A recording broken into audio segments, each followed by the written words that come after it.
tell people, I'm like, if you drop a marble in any room, you don't know where it's going. And then on the windows, you know, you can sit there, you need a breeze, just get. Oh, yeah. No insulation whatsoever. Yeah. Yeah, I think one of the big mistakes that we made in that house was removing the radiators, the water radiators, and putting them in the central because they work so well under the heat. Yeah. Hello. Hi. Hi. Ooh, it's nice and cool in here. I'm so happy.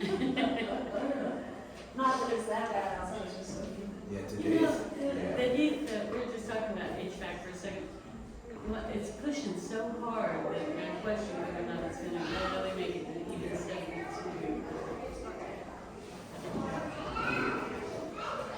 We're at about 8 minutes.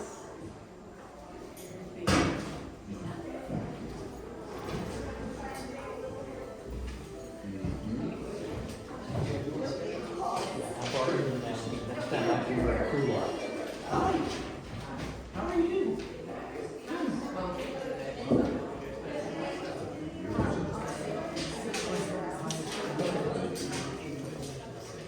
You want to be on this side?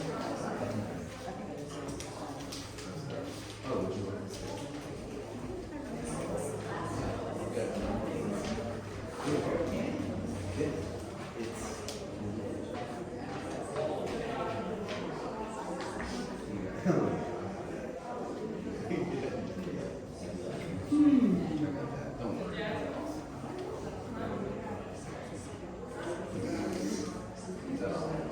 These are the still? I do. Do you? No? Gina is on base. Has a house. From the center. Yeah, always is. Yeah. Down over there. Old. Yeah. Late 17. That's very cool.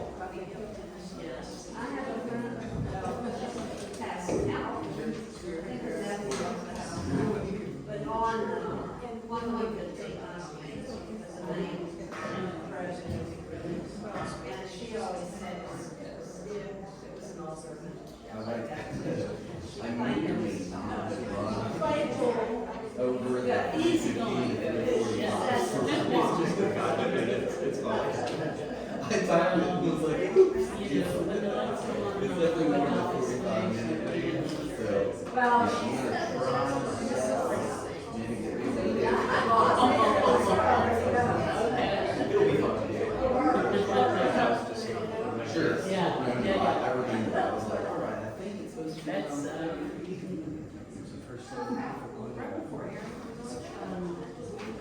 Is there any reason you was doing this here?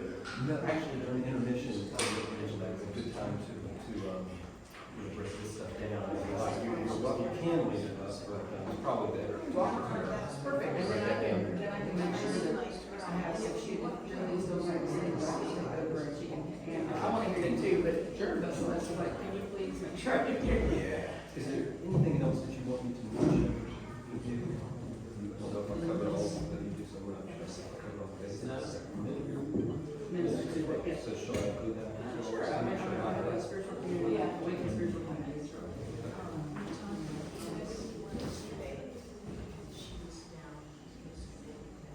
And I was a year and all of it was being so hard. Okay. And awakening. Family minister, awakening. No, did not read. What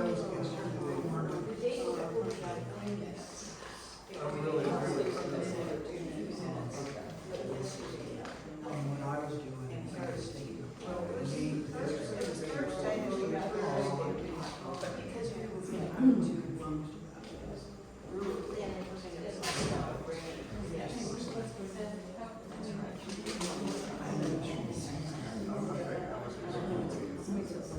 Real quick, and then I'll say something, because it was such a great experience.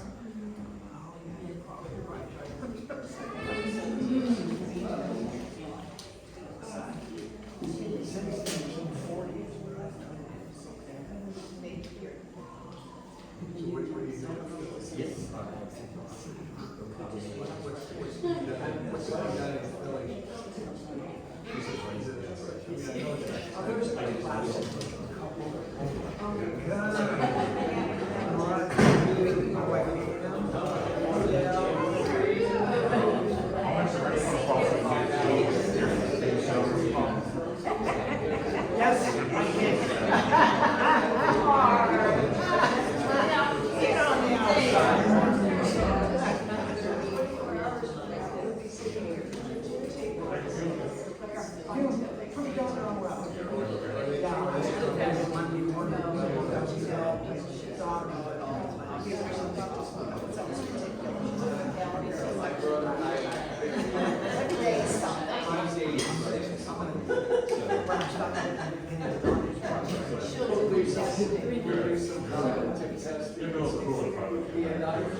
That's it.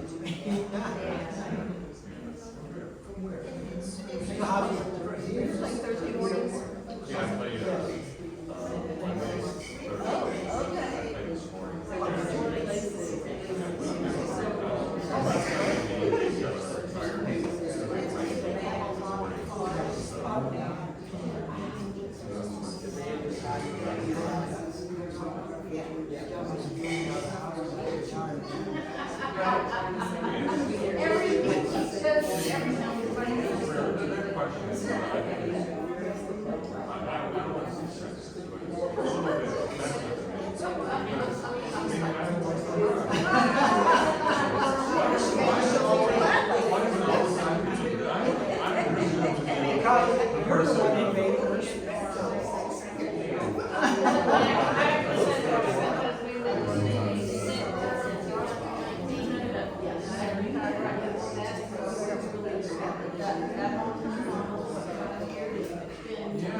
Everything goes in the washer, everything goes in the dryer, it's just that we take out shirts before they get super dry.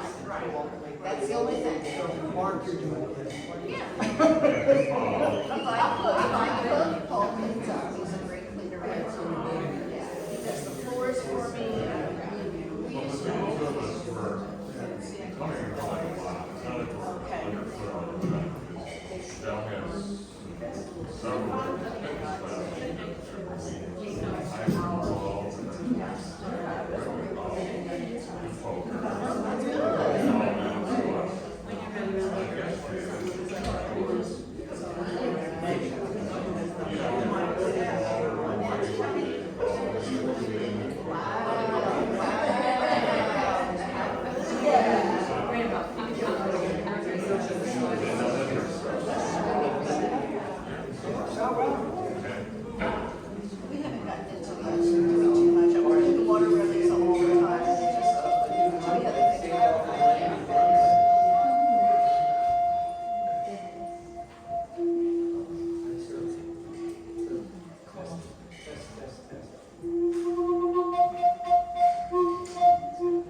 Where's looking me in the eye?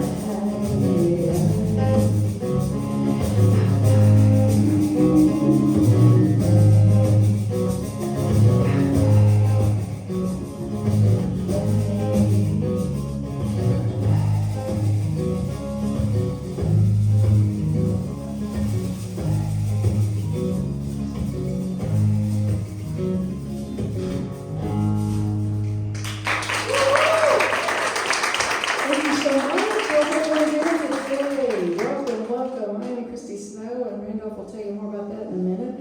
I'm joined by two of my dearest and longest standing friends here, Gina Stewart and Brenda Gamble, and singing original music for you today. That one was dedicated to Vina Scott, my granny. She was my champion, and I had to get several in my family, but she was definitely one. She pulled me aside when I was probably 7 or 8 years old. And I didn't even know what she meant yet because I didn't know all of who I was going to be. But she did. And she said, honey, God doesn't mess up. You were made the way you were supposed to be made. And don't ever let anyone tell you that who and how you are is not okay. I didn't know what that meant. I just said, thanks, Granny, can I have some candy? And it took a long time for me to hear those words on a deeper level. And she came to me in a dream where she was pulling me out of a situation, an abusive relationship, as a giant owl. And she swooped down and she grabbed me and we flew. And that's where that song came from. I wrote a poem about it the next morning and it turned into a song. Because at the end of the dream, we're flying and I'm, this is amazing. Granny's always got my back. She's not even here anymore. This is great. And then she let go. And I was like, no. And she said, it's okay. You got this. Now it's time for you to fly. And so I didn't even realize my set list until I was singing that song because I revised it last night. I was one of the lucky ones that traveled yesterday on airplanes. And so I revised it last night at 1:30 in the morning in a taxi. And I just realized that spirit, and I believe that everything is connected and that we have an intuition. I call it spirit, you call it whatever you want. But the first little few songs are about our love for self, or creating a safe space as who we are in the world. And I didn't do this on purpose. And the next three, and the next set will be about being that safe space and loving space for others. And then the last three will be about being love and freedom and peace. So how about that? We're just things coming together. So anyway, fast forward some years, and Granny's words were ringing pretty clear. This a lot in airports for sure. Excuse me, sir. And I'm like, thanks, I know which bathroom to use. I'm in the right one. Thank you. Appreciate you so much. And it took a long time for me to just know who I am and be okay with that. And once I was able to be that safe space for myself, and I could show up as a safe space for others. So that's my little tidbit today.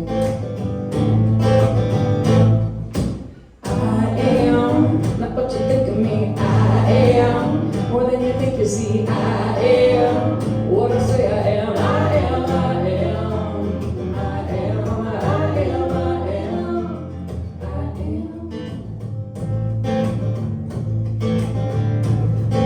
What I believe, I become. My actions, that's what my life speaks from. The real me is the only way to be free.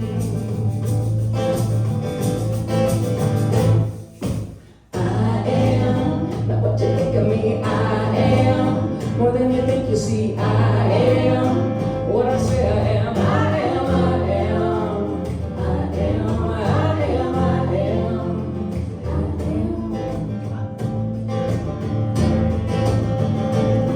I'm calm. Sometimes I cry. Yeah, I'm strong. And sometimes I fight. It's too exhausting to deny all that I am.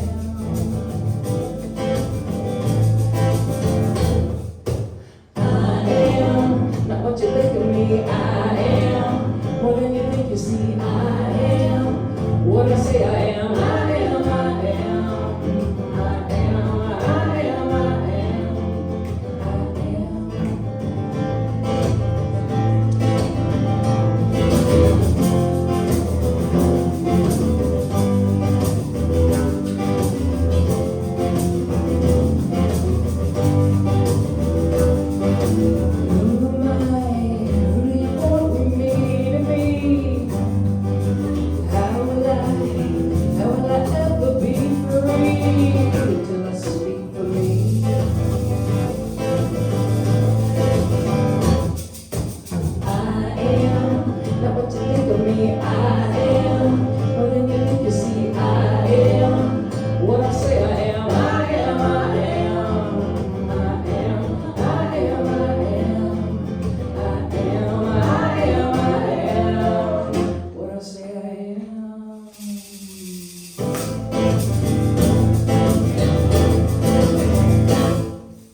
Talk to myself song I never intended to sing to another soul. It's one of my most requested songs and it's on 2 albums. So there's that.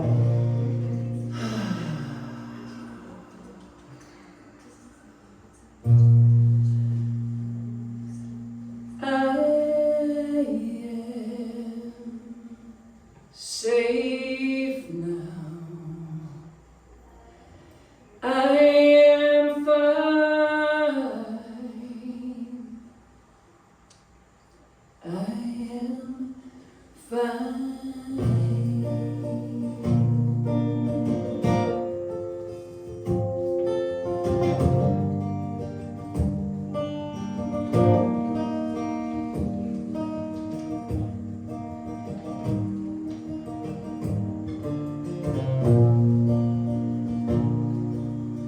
I was so afraid that if just once I slowed down, the world would come crashing to my feet. To keep it all afloat and keep the balls up in the air, but beside I just couldn't see. Now I lay this all to rest in peace, to invest and let the pieces fall where they may. 'Cause I am safe inside myself, looking out to no one else, for the answers only I can testify. Safe inside myself, for the first time I have felt that alone or not, I will be alright. I'll be fine. I'll be fine. I'll be alright.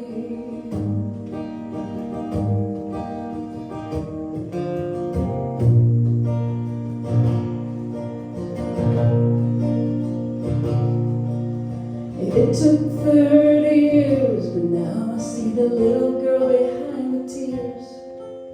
I reach out for her hand and she takes mine. Now I am complete, I am where I'm supposed to be. I have and am enough, yeah, I'm alright. Sometimes I sing these words to convince myself. I'm told to first pretend until I believe. I am fine.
if I know what else for me, and I am safe inside myself, looking out to no one else.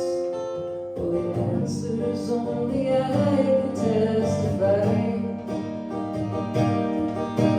Safe inside myself, for the first time I have felt that alone I'm not, I will be alright. I'll be fine, I'll be fine, I'll be alright. I am fine, I am fine, I am alright. I am fine, you are fine, we are alright.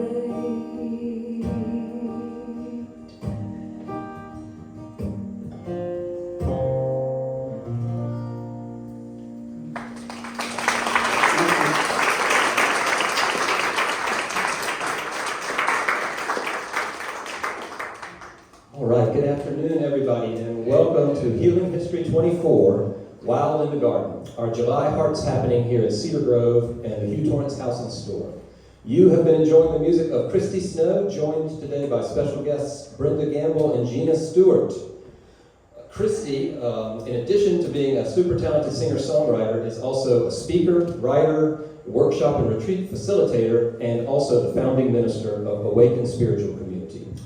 Through life-affirming lyrics and messages, her music empowers listeners to live their best lives and share their unique expression in the world while promoting authenticity, equality, and love. And I can tell that love is a big part of everything that Christy does. And if you were lucky enough to be here when Channeling Granny performed several months ago, then you know Brenda and Gina from that, and we're so happy to have them back. And in addition to that, they are part of seminal Charlotte band Doubting Thomas, who I was just delighted to learn has a new album coming out. So everybody stay tuned for that. So they're going to continue to entertain us with music throughout the afternoon. So let's give it up for Christy Snow and Brenda and Gina. All right. Next door over here, the Hugh Torance House Store is open. This is one of the few 18th century surviving buildings in Knuckleborough County, and it is the oldest standing store in North Carolina. And it is open for business today, selling sundries, refreshments, books, local crafts. Also, there's a restroom facility behind the Hugh Torance House Store. And in addition, there's a restroom across the hall in the kitchen. So be sure to visit the Hugh Torance House Store while you're here. There are docents on site there giving tours, and it's a wonderful building to have right here in our backyard.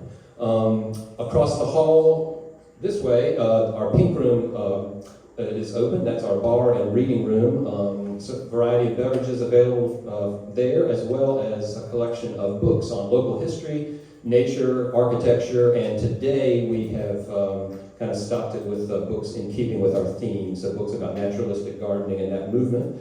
So be sure to check that out. As you know, if you've joined us before, Hearts Happenings are monthly place-based experiences designed to foster our shared sense of place and community by exploring what is right here beneath our feet.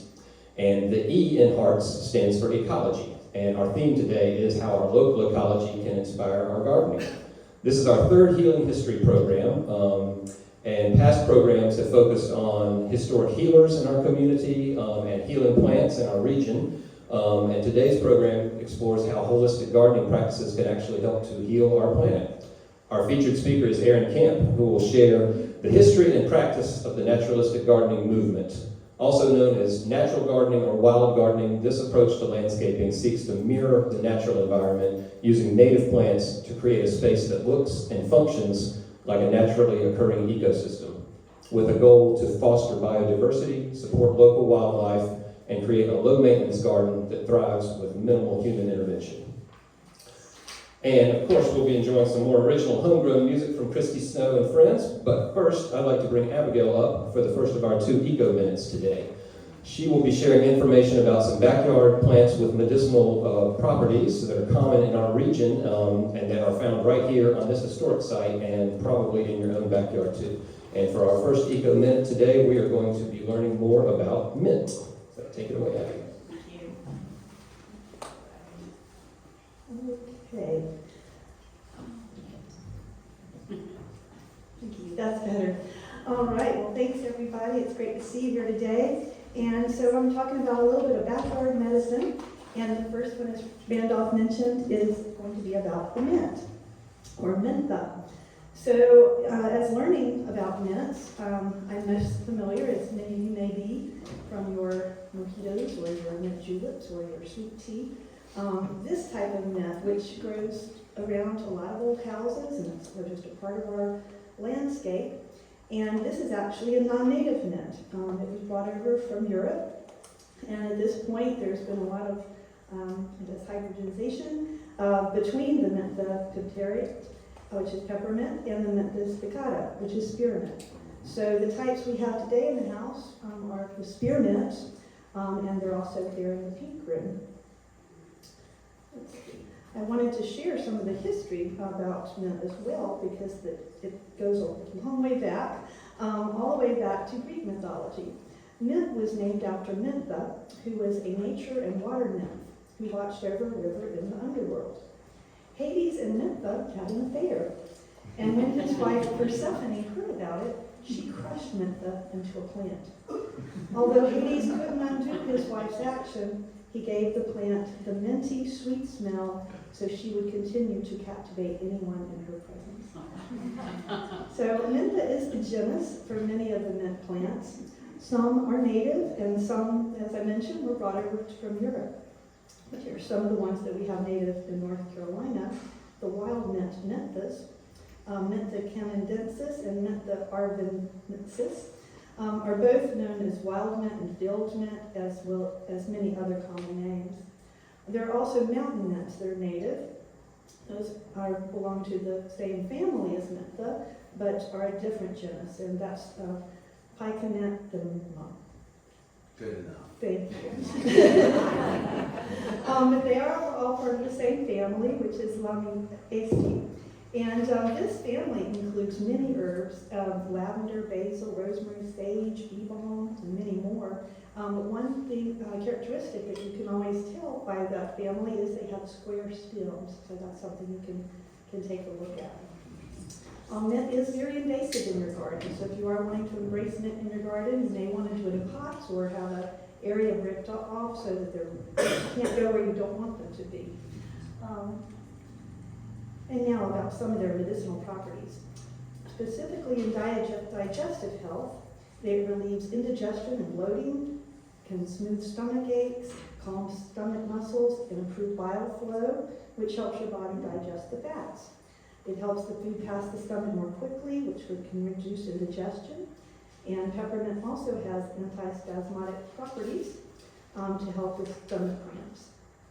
The menthol in peppermint relaxes the intestinal smooth muscle, and it should be taken after a meal. For respiratory benefits, it has many, can ease the symptoms of colds and flu, acts as a natural decongestant, improves breathing. The menthol can soothe the respiratory tract, reducing inflammation in swollen membranes and loosening the mucus. This can help open airways and improve airflow to the lungs, making it easier to breathe. Can help with congestion and reduce allergy symptoms. It contains rosmarinic acid. It's an antioxidant and anti-inflammatory agent that can help reduce symptoms of dust allergies and asthma too. It also has antimicrobial properties that can help fight infections and reduce inflammation in the respiratory system. It also helps with mental health. Just the smell of it, which we hope you can smell in the air today here, can reduce stress and anxiety and increase cognitive function. It can help increase alertness and memory and prevent mental fatigue. The menthol component of the scent can stimulate the hippocampus, the part of the brain that controls learning and memory. And then how do we use this mint? Of course, there's mint tea. There's many simple and easy recipes for medicinal teas out there, essential oils, and then topical applications in balms and lotions. And today we do have mint to share in the pink room in the center bowl on your way out. I've let it stay in the water until you're ready to leave. Feel free to snip a few little pieces off. We've got some twine here for you to cut it up and take it home with you. So I'm glad to share a little bit about mint, and I'll be back later with another one.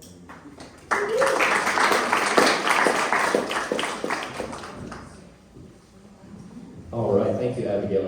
And she will be back up to tell us about another medicinal plant in our backyard shortly. But now we are going to turn it back over to Christy, Brenda, and Gina for another set of homegrown original music. Thank you. Thank you. It's so great to be here, and this is fun doing a little Christy Snowband Trio. All right. Song inspired by all my nieces and nephews, and then I had a child of my own, and they sure keep us young and looking at the positive side of life, don't they? Before the milestones turn to tombstones, let's see what life can bring. Present with every moment, looking for the joy in everything. Living for the ones who can't now, with thank you on my tongue. Before the milestones turn to tombstones, let's find some love for everyone. Living like a kid, yeah, like I used to. Where everyone's a friend and everything's new. It's a simple life and a peaceful mind. And what I find is a mighty fine kind of life. A mighty fine kind of life.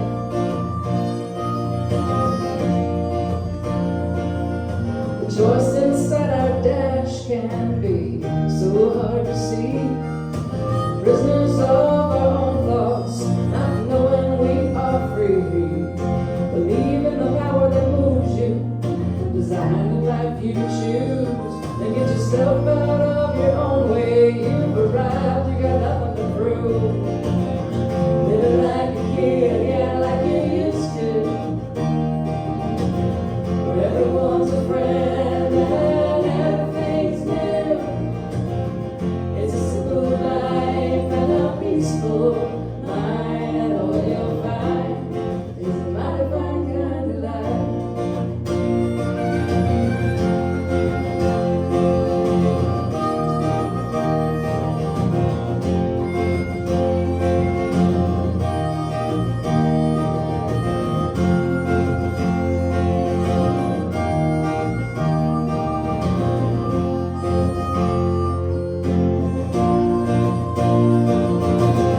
Living like a kid, yeah, like I used to.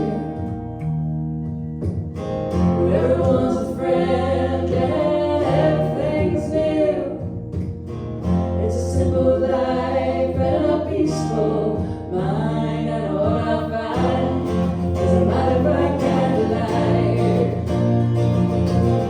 Living like a kid, yeah, like I used to. Where everyone's a friend and everything's new. It's a simple life and a peaceful mind. And what I find is a mighty fine kind of life. A mighty fine kind of life. Before the milestones turn to tombstones, let's find some love for everyone.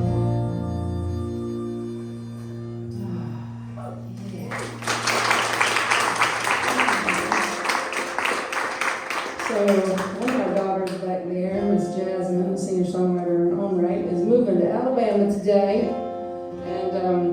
And so I definitely wanted to do this song. She and her girlfriend love this song, and I love the fact that an 18-year-old and a 22-year-old love this song because it's important. It's about recognizing the humanity in each other, even when, and especially when we don't know each other, we don't understand each other, or we might even be afraid of each other. You know, I had a homeless man, a person who was on the street in Decatur, Georgia, walk up to me, and I heard my mother, stranger danger, right? You know, and my friends in front of me chose a different path, and I wrote a song for a man named Pittman.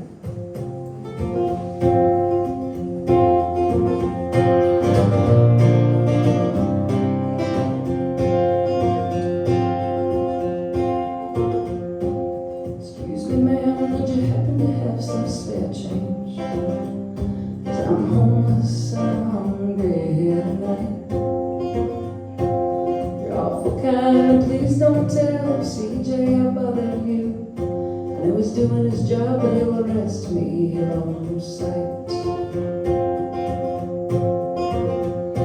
He said, my name is Pittman, man, you are so kind. Don't run into many people like you. Used to be, it was an innocent thing to just be. Now they lock me up for bothering folks like you. She said, friend, you're not bothering me, I'm happy to help. You're just in need of a hand and I offered mine. She treated him like the man he was, a human being. And the heart that grew from watching them was mine. He said, my name is Pittman, man, you are so kind. I don't run into many people like you. Used to be, it was an innocent thing to just be. Now they lock me up for bothering folks like you. Well, it challenged me watching her kill. 'Cause she's how I wanted to be till fear set in. I guess I need to practice what I preach. Instead of slipping where it's comfortable, staying where it feels safe, not daring to look a homeless man in the face. He said, my name is Pittman, man, you are so kind. I don't run into many people like you. Used to be, it was an innocent thing to just be. Now they lock me up for bothering folks like you. Now they lock me up for bothering, lock me up for bothering, lock me up for being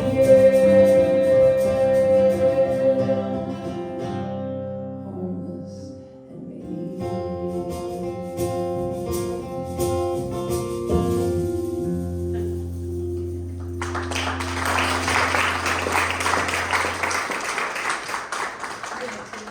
Trying to get us back on time, because I got wordy in the first one, so I was trying to get. Oh, absolutely, are you kidding me? I was afraid I was knocking you off your schedule, so I told him to cut one. Do you have another one, honey? You cut me loose and we'll be here all day. Yes, I absolutely do have another one. Because I didn't want that second set to be about being in the space, showing up as a space for others. So the three of us wrote this next song when we knew a friend was going through a hard time, and we disclosed to each other that we had all been through those hard times. You know, I think the majority of people have anxiety and depression at some point in their life, but the majority of people don't talk about it. And so this is a song that I like. I always think of the Ram Dass quote that says, we're all just walking each other home. It's called Spaces.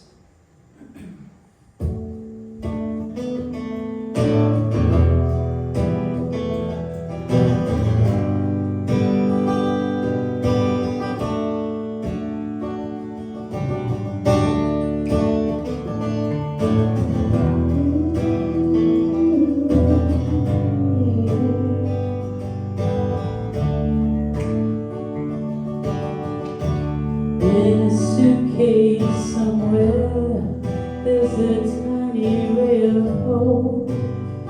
Yeah, I remember down through the garden by the roses on a twisted vine. Yeah, I remember through the rocks and the river to a space that's time left behind.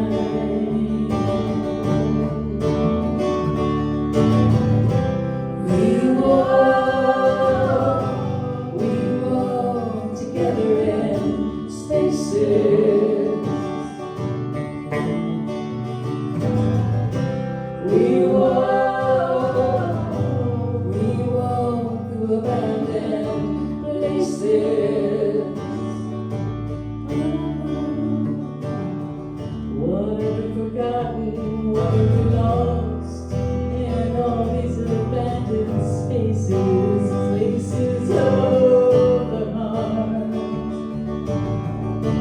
needs forgiving was falling apart.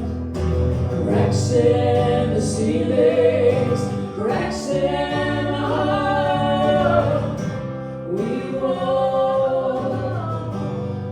walk together in spaces. We walk through abandoned places.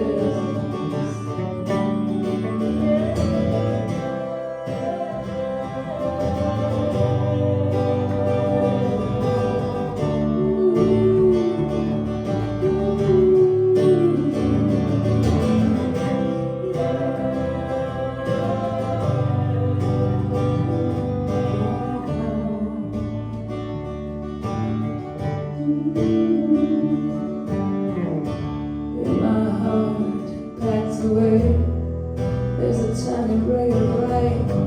I can see her, I remember. Hold out your hand and I'll take it. It's all here now. We can make it.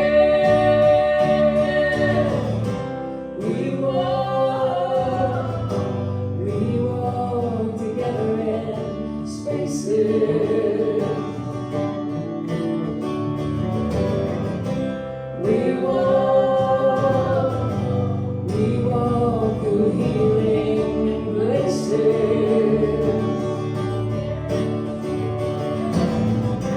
We walk together in spaces.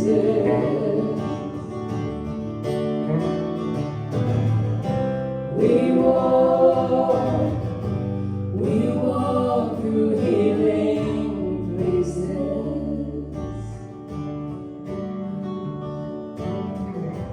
We walk in spaces.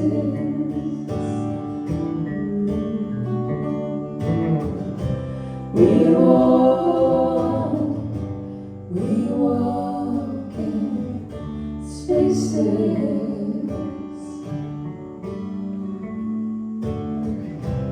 We walk, we rise.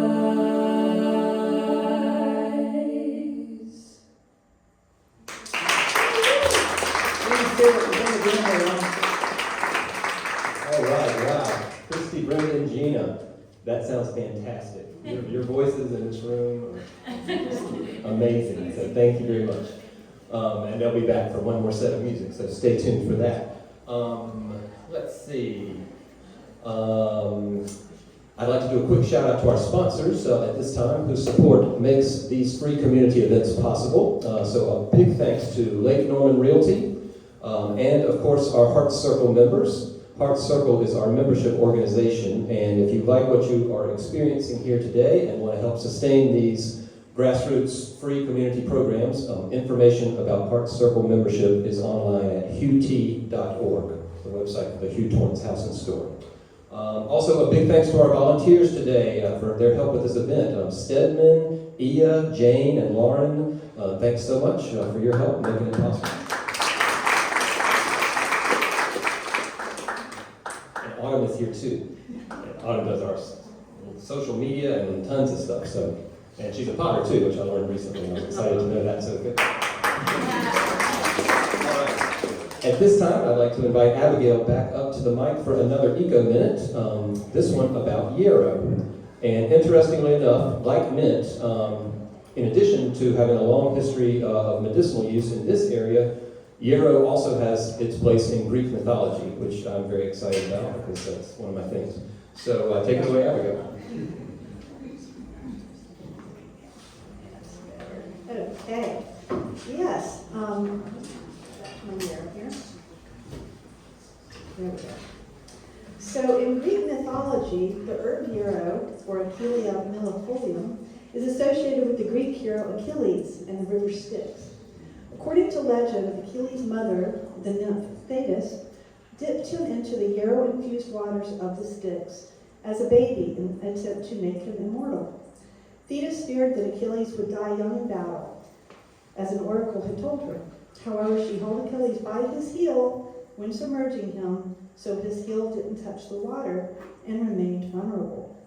As a result, Achilles was considered invincible, but his heel, or Achilles' tendon, remained his only vulnerable point. Achilles' mentor was the centaur Chiron, who was a teacher to many heroes and gods. Chiron taught Achilles how to sew wounds, make medicine from roots, and practice healing in a cave. Homer mentions Achilles' knowledge of medicine in the Iliad. It was said that Achilles used yarrow to stop bleeding in his soldiers' wounds during the Trojan War. The plant's Latin name, Achillea millefolium, also includes the Latin word millefolium, which means 1,000 leaves. Yarrow is a member of the Asteraceae plant family, which also includes sunflowers and has feathery leaves and clusters of small white flowers. It's native to temperate regions of the northern hemisphere in Asia, Europe, and North America. Cultivated varieties with flowers in white, yellow, gold, pink, or red are popular in gardens around the world, and yarrow also attracts bees, butterflies, and other insects. However, it can also become weedy because it spreads easily and tolerates disturbance. So yarrow has also been used for hundreds and hundreds, well, thousands, going back to the Greek, for healing for many purposes, including wound healing, and promotes blood clotting, anti-inflammatory properties. Crushed yarrow leaves can be applied directly to wounds and minor bleeding to help stop the flow of blood. Modern medicine has shown that yarrow leaves contain antibiotic compounds. In digestive health, it relieves cramps and bloating and supports liver function. Yarrow contains flavonoids, which are plant-based chemicals that can increase saliva and stomach acid to improve digestion. For women's health, it eases menstrual pain and regulates cycles, and yarrow may also relax smooth muscle in the uterus and intestines, which can help relieve stomach and menstrual cramps. It's also a sleep aid. Dried yarrow leaves can be made into a tea that can help with sleep, anxiety, and reducing fevers and colds. It can also help with stuffy noses. Yarrow essential oils can be rubbed on the chest to help stuffy noses and relieve colds. So how do we use it? Well, we can do teas and infusions. Yarrow leaves and flowers can be steeped in boiling water for 5 to 10 minutes to make a tea that can be used as a sedative or a laxative to reduce anxiety and stress. Dried yarrow leaves can also be used to soothe colds, fevers, and headaches. Orally, yarrow can be taken by mouth to reduce inflammation, especially in the digestive tract. Yarrow powder or infusions may also help to relieve digestive issues. However, yarrow may increase some stomach acid, which could decrease the effectiveness of some medications that decrease stomach acid. And as always, you should be cautious about taking yarrow or any herbals or anything without talking to your doctor or if you're pregnant and breastfeeding. There's just not enough information to know if it's safe there. Also, good to know, yarrow could cause an allergic reaction for people who are sensitive to the Asteraceae compositae family, which includes ragweed, chrysanthemums, marigolds, and daisies. On topical applications, salves and poultices for wounds is one of the top uses. The yarrow leaves can be mashed with water and applied to wounds and minor bleeding to help stop bleeding and disinfect. Crushed yarrow can also be used as a poultice for burns and open sores. Yarrow oil or salve can be used to treat skin conditions like eczema. However, some people might be sensitive to yarrow, so it's always good to test a small area first. So I hope you enjoyed learning a little bit about yarrow. Thank you.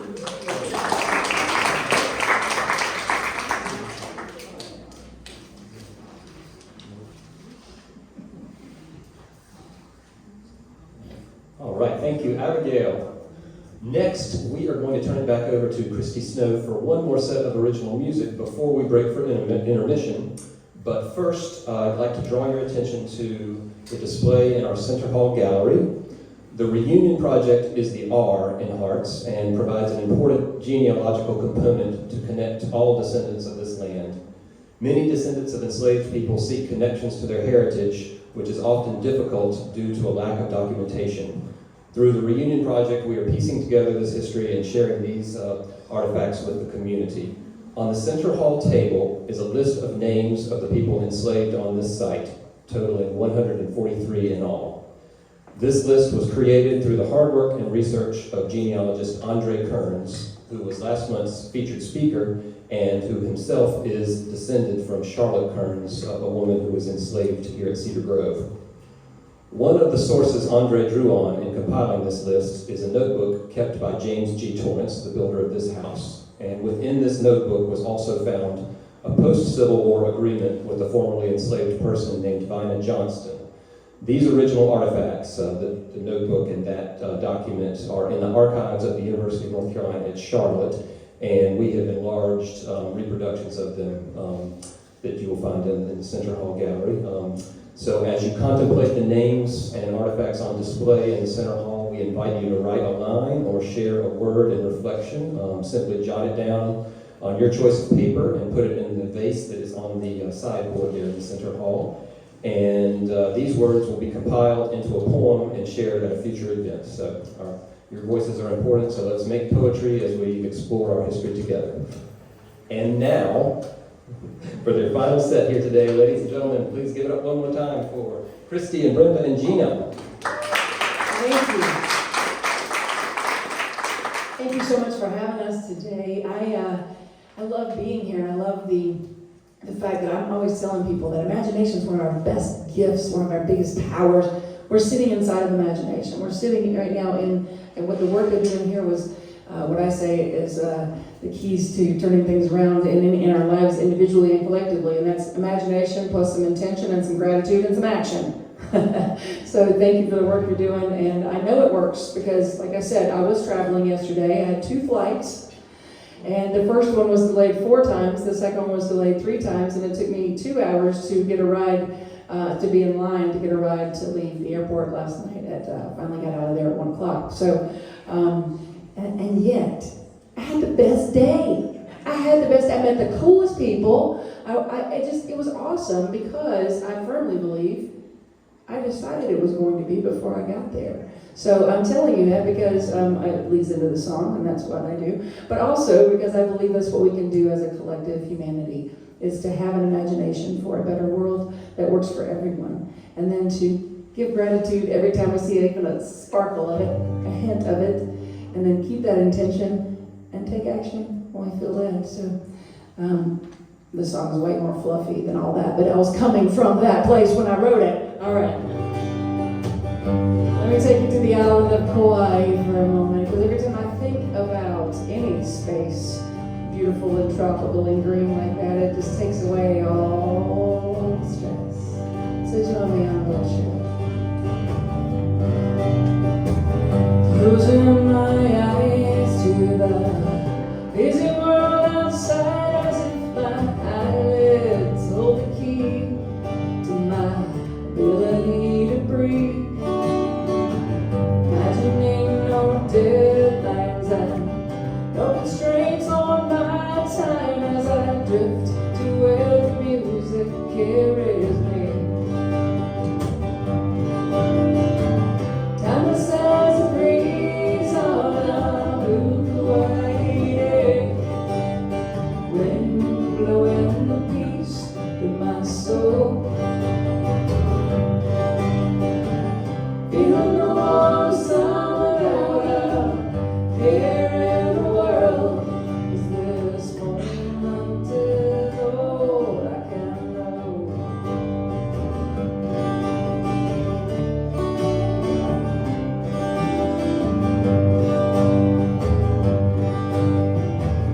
Worries keep trying to pry my mind off the island and force me to feel them weighing me down. But I know the truth is I can't have this at the ocean or in the middle of my town. Timeless as a breeze on a blue Hawaii day, wind blowing the peace in my soul. Feeling the warm sun without a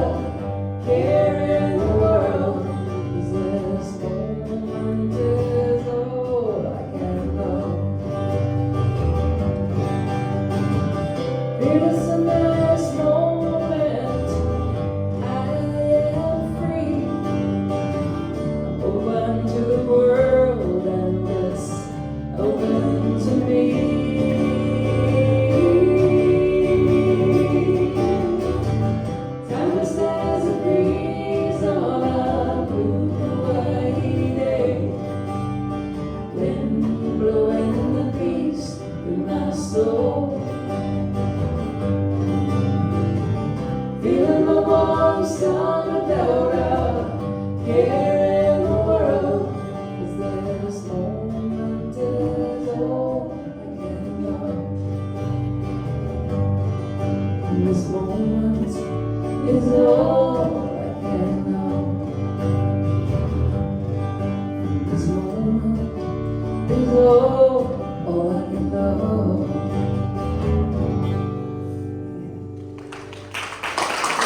Thank you so much. We have one more for you. What the world needs now is nicely done, right on cue. Thank you, I couldn't agree more. I was fortunate enough to, anyone, kids, grandkids, nieces, maybe you know about the movie Trolls. Okay, you know the main character is the one with the red hair, the pink hair. Her name's Poppy. And Poppy doesn't go gray very much. She keeps her color because she's all about the love and the hugs and the love and the hugs and the love and the hugs. Well, I was fortunate enough to marry Poppy. I have my very own Poppy. And I wrote this song originally as I started writing, and I was just wanting to write about how fortunate I felt to be with someone who just continually lifts me up and helps bring me back to my heart. And then, of course, by the time I got to the end of the song, I realized can we just all do that? Can we just all continually make it our mission to bring each other back to our heart? Baby, your love could keep me calm in a hurricane. Just takes your hand on my heart to keep me sane.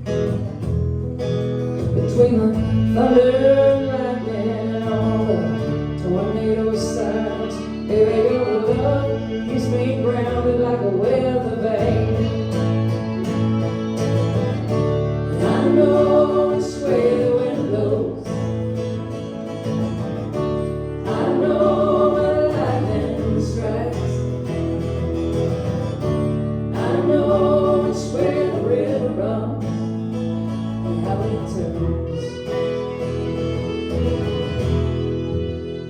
Turn into you.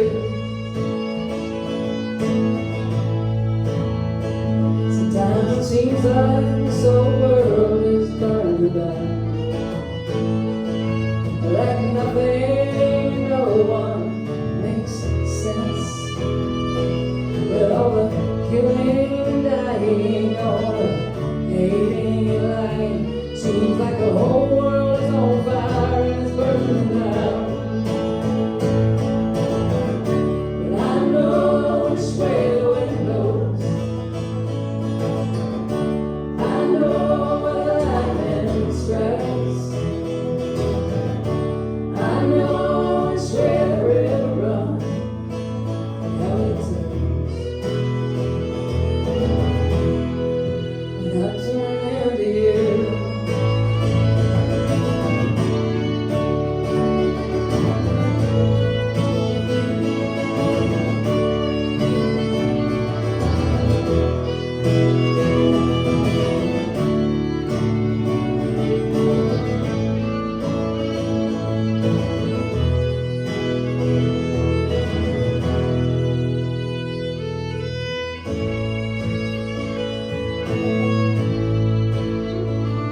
Everyone would be as lucky as me to marry a ray of the sun. But you see, we're all just reflecting one another.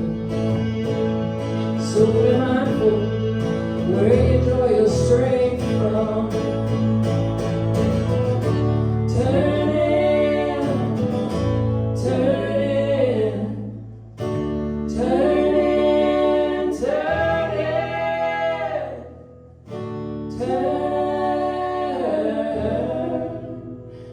into love.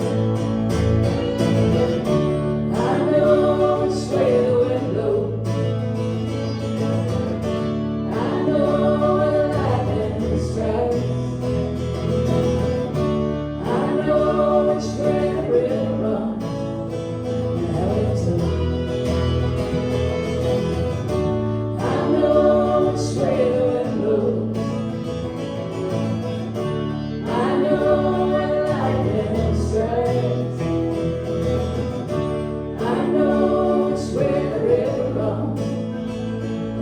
turns. When I turn into love. When I turn into love. Let's turn into love. Thank you so much. We had a great time being with you today.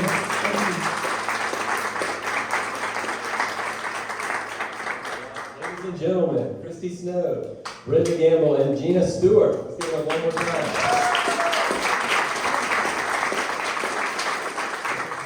All right, we are going to break for a brief intermission. Remember, the Pink Room Bar is open, and some amazing books in there, and some mint as well on the center table, so be sure to avail yourselves of some of that. Once again, restrooms across the hall in the kitchen and in the Hugh Torance House Store, or behind that building rather. Don't forget to spend some time with our Center Hall display, and if you like, jot down a few words or lines as you reflect on that for our collaborative poem.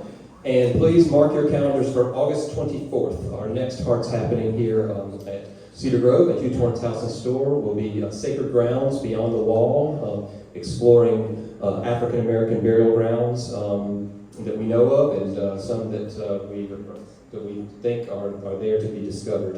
And the musical guest in August will be the Horns of Glory. We have a lot of different kinds of music, but we've never had a brass band here. So we're bringing the Horns of Glory from the United House of Prayer for All People as our musical guest in August.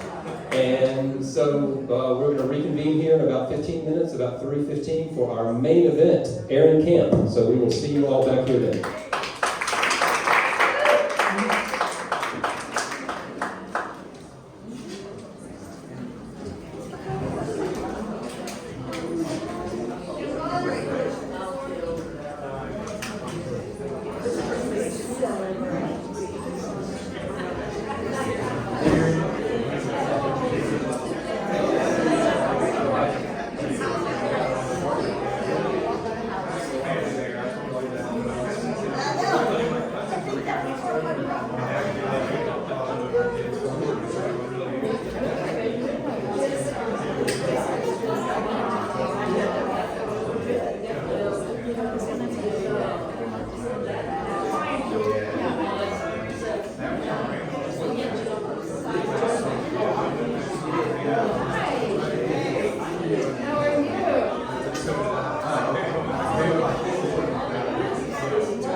Oh, yeah, yeah, you too. I'll catch up with you on that line. You too.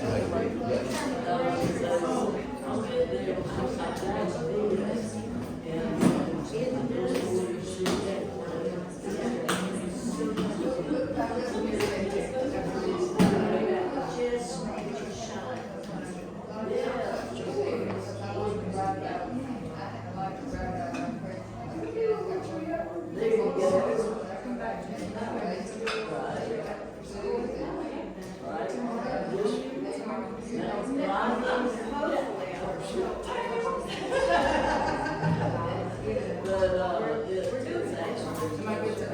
Yes. Hi. Thank you so much. Thank you. I found you on Spotify. Fantastic. And you never know what you're going to get with me. You go from this to native self-move to meditation to rockabilly. So enjoy the journey. Thank you. What's your name?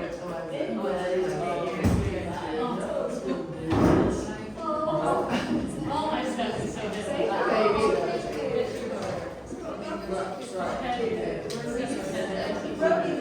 Here, let's just put it right here. Lay it right here. I can open it up if you don't mind. Hi. Hi. Thank you. I love being here. Voice. Thank you so much. Are you from around? I live in Charlotte over 25 years. I have a house there, a church there, but we go back and forth to my family farm, which is where we live primarily, but we come every week.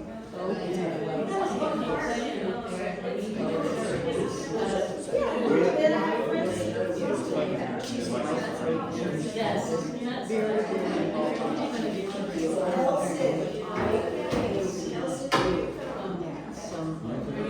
What kind of a business you do? I know that I'm fully present with me, but I'm also trying to get out of there.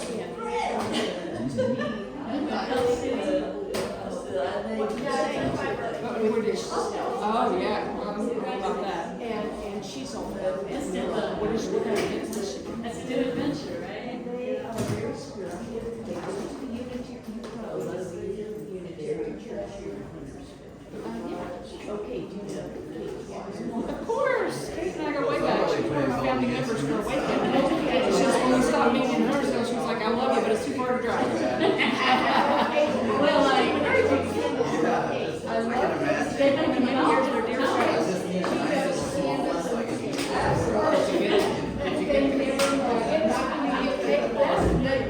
I got her on speed dial. Kate was a family member of Awaken Spiritual Community, and was, like I said, was there. She was so instrumental. She helped me put our prayer chapel plan in place. She's fantastic. Candace doesn't like to come to the church or that kind of setting, but she's totally okay. And I was like, that's so crazy.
Are y'all driving over right now? Yeah. Backed up. Nice. Listen to you. Nice. Oh, nice. Yeah, yeah. And then, oh, yeah. Yeah. No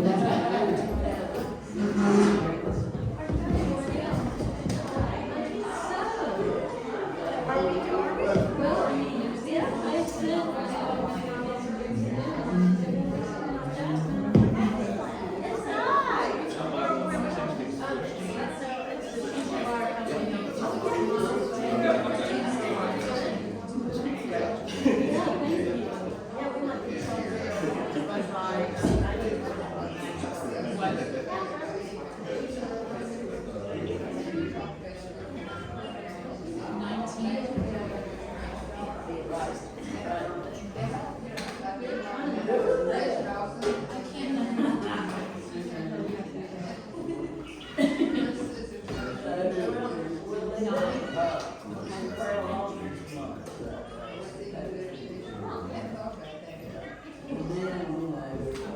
And do it.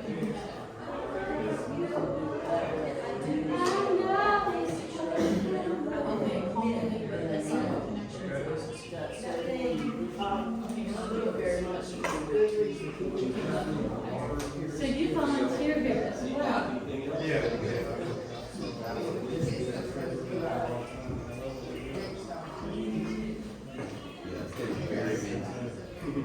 It's not so vintage. Are you heading out to the, take a trip out there? Yeah, I'm taking this race. I'll take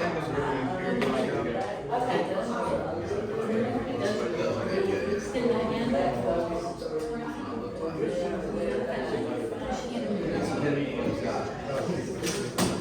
Goes on. Save your bag. Save your bag.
One of my students actually found it. It's really good shape. Isn't it? Yeah, she found a good one. Yeah, I was very excited about it. Whereabouts? In South Charlotte. Okay. But I find quite a few. We have a bunch of hogs down there, so I collect feathers. Well, I have for years and years. Yes, ma'am.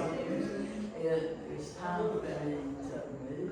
And we're starting to yeah, so watch out. Yeah. No, but it's been fun, just all the different colors, you know, it was like collecting seeds.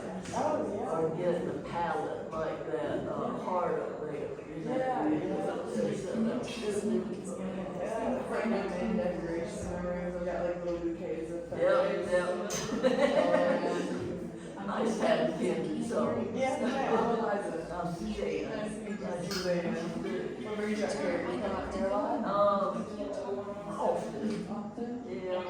Sometimes a year for sure. And, I have a couple friends that, this guy right here, Ted, and then his wife, Sissy. And then actually I came through my friend Mary. And so she knew, and he knows, she's never gonna make a reservation. I need 10.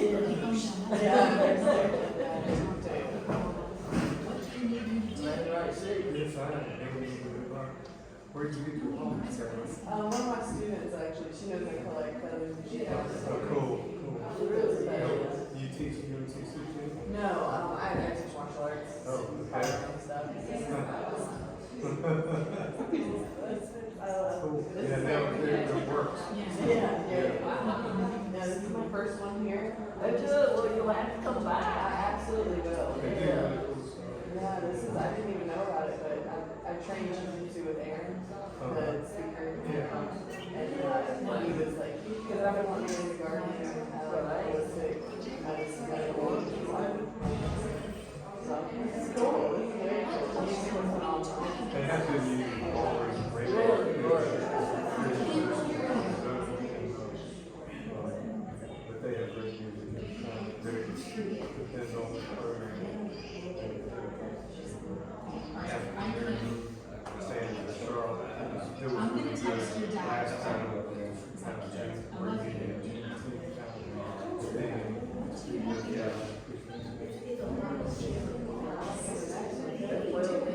See,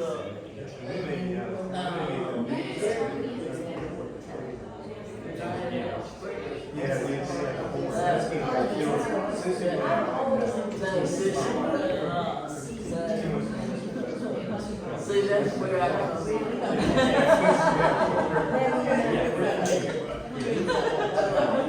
Don't mind, let me sit in on some.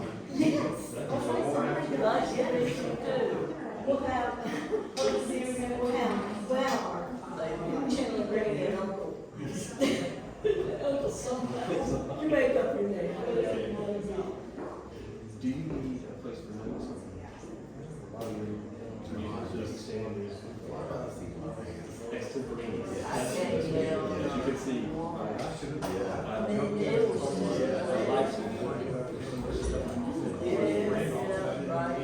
It's definitely one of those. One of those things. In the beginning, it's really considered. That's all. Yeah, it's just like, especially for years, I was able to sing church. Anyway, Tons of power would go out. he needs to. Most people would be like, all right, well, that's it for today.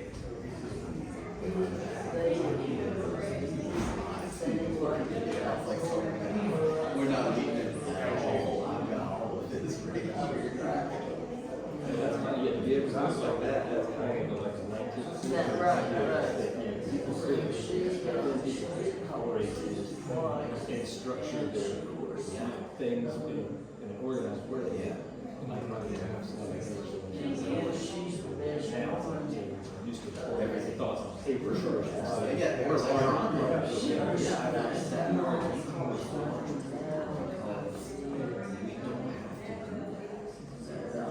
it's not.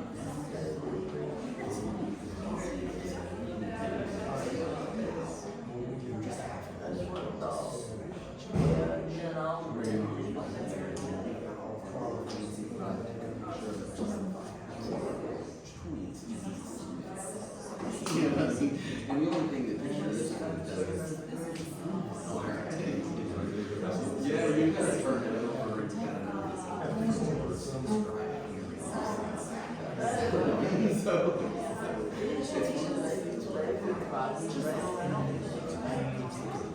Well, that's what I do for Billy agrees with me that it is. It's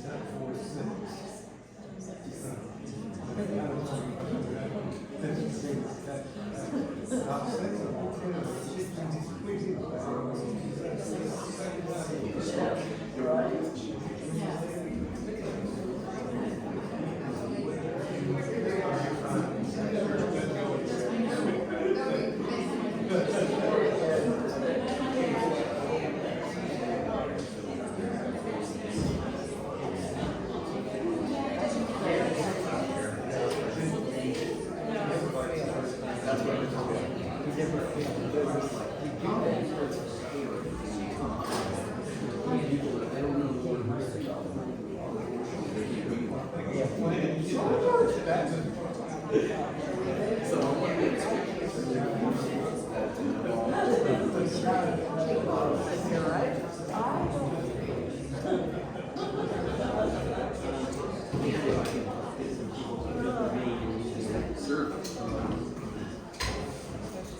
Hey everybody, if you are within earshot of my voice, if you're in the center hall or the pink room or the kitchen, we are going to resume our program momentarily, in just a moment. So come on back in and we are about to get started.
All right, welcome back, everyone. Welcome back. If you are not back yet, come on in here and I'll welcome you back when you get in your seat. But it is time to reconvene for our main attraction, the man of the hour, Aaron Camp. When we hear healing arts, we envision traditional methods that cure our bodies. But can holistic gardening practices help heal our planet? To answer that question, we are honored to introduce our featured speaker today, Aaron Camp, presenting the history and practice of naturalistic gardening. And in addition to educating and entertaining us with his presentation, Aaron will also be entertaining your questions afterwards as well. Aaron is a member of the International Dendrological Society, and his garden has been featured on BBC's Gardener's World. Together with his young daughter, he hosts the Botany for Kids channel on YouTube. One of his companies, Elk Haven Herbals, specializes in the medicinal use of plants. And another one of his companies, called Native Spice Company, is doing some really cool stuff as well, including this mix spice bush-based seasoning that may have kind of been inspired by your last appearance here at Hearts, where we talked about that. And I'm sure he'll tell you more about that.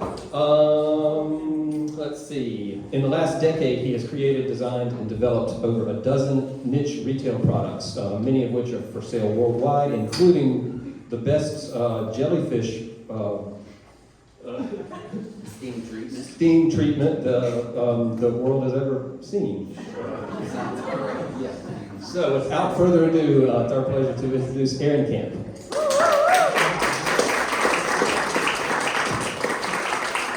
All right. Oh, hello everyone. My name is Aaron Camp, and I have a bit of a background in some of this stuff. And yeah, I guess really though, I just love plants, right? I like how they look. I like what they do. I like the way they make me feel. I like how they don't argue about anything, right? And so I think I've always loved plants. I grew up in Bermuda, which is kind of like growing up in Never Never Land, right? And I moved to the States when I was little, but my granny and grandpa had this cute little teal house in Bermuda, and they used to always grow different little plants in old containers, right? Old milk jugs and yogurt containers and so forth. And so they always had little plants. And my mom was super into gardening. She was what we'd call a guerrilla gardener, right? We would actually pull off on the side of the interstate and she would load up whatever flowers she wanted, give us some elaborate explanation of how essentially these were ours, right? And so plants were always a major theme in my life. So in college, I had the opportunity to kind of focus on them, and I ended up with a bit of a background in botany. I studied it under the late, great Dr. Larry Millichamp, who was a foremost botanist here in the Southeast U.S. He was an amazing, amazing man. And so at the same time, somewhere around graduate school, I got lucky enough to get a hold of a super old house, not quite as old as this one, but pretty close. And ended up with a big enough yard to start my own garden, and it ended up becoming essentially my own little botanical garden. I found that teaching botany, it was the best place to start. And anytime we would start field botany, we always started at my house, and I ended up growing more and more and more plants, eventually thousands probably. And so we always started there. So in any case, when we, sorry, I'm still trying to recover from the emotional roller coaster of that concert that we just had for an hour. I think I had more emotions during that last hour than I did my entire adolescence. So, when we say naturalistic gardening, what do we mean when we say naturalistic or nature-based? It's a weird way to talk about gardening, right? Because essentially, isn't every garden naturalistic or nature-based, right? And the answer to that is essentially yes. But what we mean when we say nature-based gardening is that we essentially are giving nature the primary influence. Maybe we're starting it, and we're doing a little bit to coax it along, but nature we're essentially putting in charge, versus most traditional gardens, as we'll see when we look at some examples, have been historically us forcing our influence over nature, trying to make things very symmetrical and perfect and, you know, clean, which has its advantages, and we'll talk about those as well. But when we say naturalistic or nature-based, that's what we mean, okay? And so my garden at home is divided into a number of different areas. The largest area is what you would essentially refer to as a prairie-style garden, and it's probably important to define some of these things. We all kind of have a generalized idea of what prairie means when we say the word prairie, but basically just mean an open area dominated by grasses and flowers, right? And it's interesting because in the US, when you say, oh, I've got a garden, that essentially just means you grow tomatoes, right? That's it. Oh, you garden, how are your tomatoes? I'm like, I don't grow tomatoes, if you can believe it, right?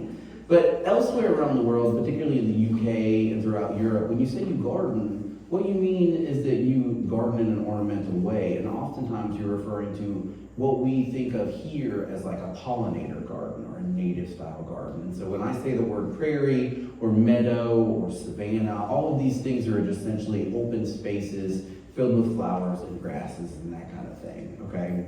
And so I've got a number of different prairie style areas in my garden at home. I also have towards the back of my property a woodland garden that we would refer to as a food forest or a food forest exhibit, okay? And what's important about this is essentially food forests are probably the oldest form of gardening that we know. Most people are largely unfamiliar with this idea at all, but the earliest gardens that we find throughout temperate regions in the world were food forests. And that's just areas of the forest that we cleared out and planted deliberately with species that gave us things that we want, typically food, right? And we've got lots of archaeological evidence for really cool examples of remnants of food forests where we find a lot of just these different species that have been cleared out and grown in an assemblage that don't occur naturally. That's how we know these are remnants of food forests, right? A recent site, and that's what just this aerial photograph is showing you right here. It's just this food, it's a clearance in the forest where you have an open area where a bunch of different things have been planted. This area that was recently discovered the year before last in British Columbia is just a collection of things that were all useful to eat, things like plums and crab apples and other root vegetables, elderberries, some things you may or may not be familiar with, right? Probably the most important plant for food forests historically throughout temperate regions around the world was the hazelnut, right? All the way back to the Mesolithic. We're talking 15,000 years ago. You can find a lot of different archaeological sites throughout Europe following the last glaciation and hunter-gatherers spreading throughout these regions. They always brought with them cuttings of hazelnuts because they're tough, they're easy to grow, and of course, they give us a food source that is high in protein, high in carbohydrates and fats, and also delicious, right? I like to think about this every time, pretty much every day, when I have a large spoonful of Nutella, right? Just thinking back to all the hardships that our hunter-gatherer ancestors went through to bring me this delicious goodness, right? And so what's really fascinating is that if you look at some of these temperate food forest sites, there are tens of thousands of hazelnut shells at them. And so it was one of the most important food forest crops, right? And essentially these food forests were originally established through the deliberate use of fire. We know, and it's well documented, that native peoples would set fire likely because they saw nature doing it too, right? Lightning strikes are what established and maintained grasslands, prairies, meadows throughout the southeast here, right? For millennia. Lightning would strike, start a fire, clear out the area, maintain these grasslands. And native peoples did the exact same thing. How you otherwise clear out a very dense spruce fir forest like you find in that archaeological site we were just talking about is you light it on fire, right? It's the easiest way rather than chopping and clearing and all of these other things, right? To try and clear a forested area out. So controlled fire has a lot of different advantages. Number one, it opens up the understory of a woodland area, or it maintains a prairie-style area as well. And of course, that openness provides major advantages. It's easier to hunt in the understory that's been cleared through fire. It's also easier to travel through. And what we've only recently learned, counter to the entire experience of Smokey the Bear, right, which was an oopsie daisies on behalf of the American government. They were like, oh, we shouldn't start wildfires. It turns out that fires are incredibly important for maintaining a lot of different ecosystems.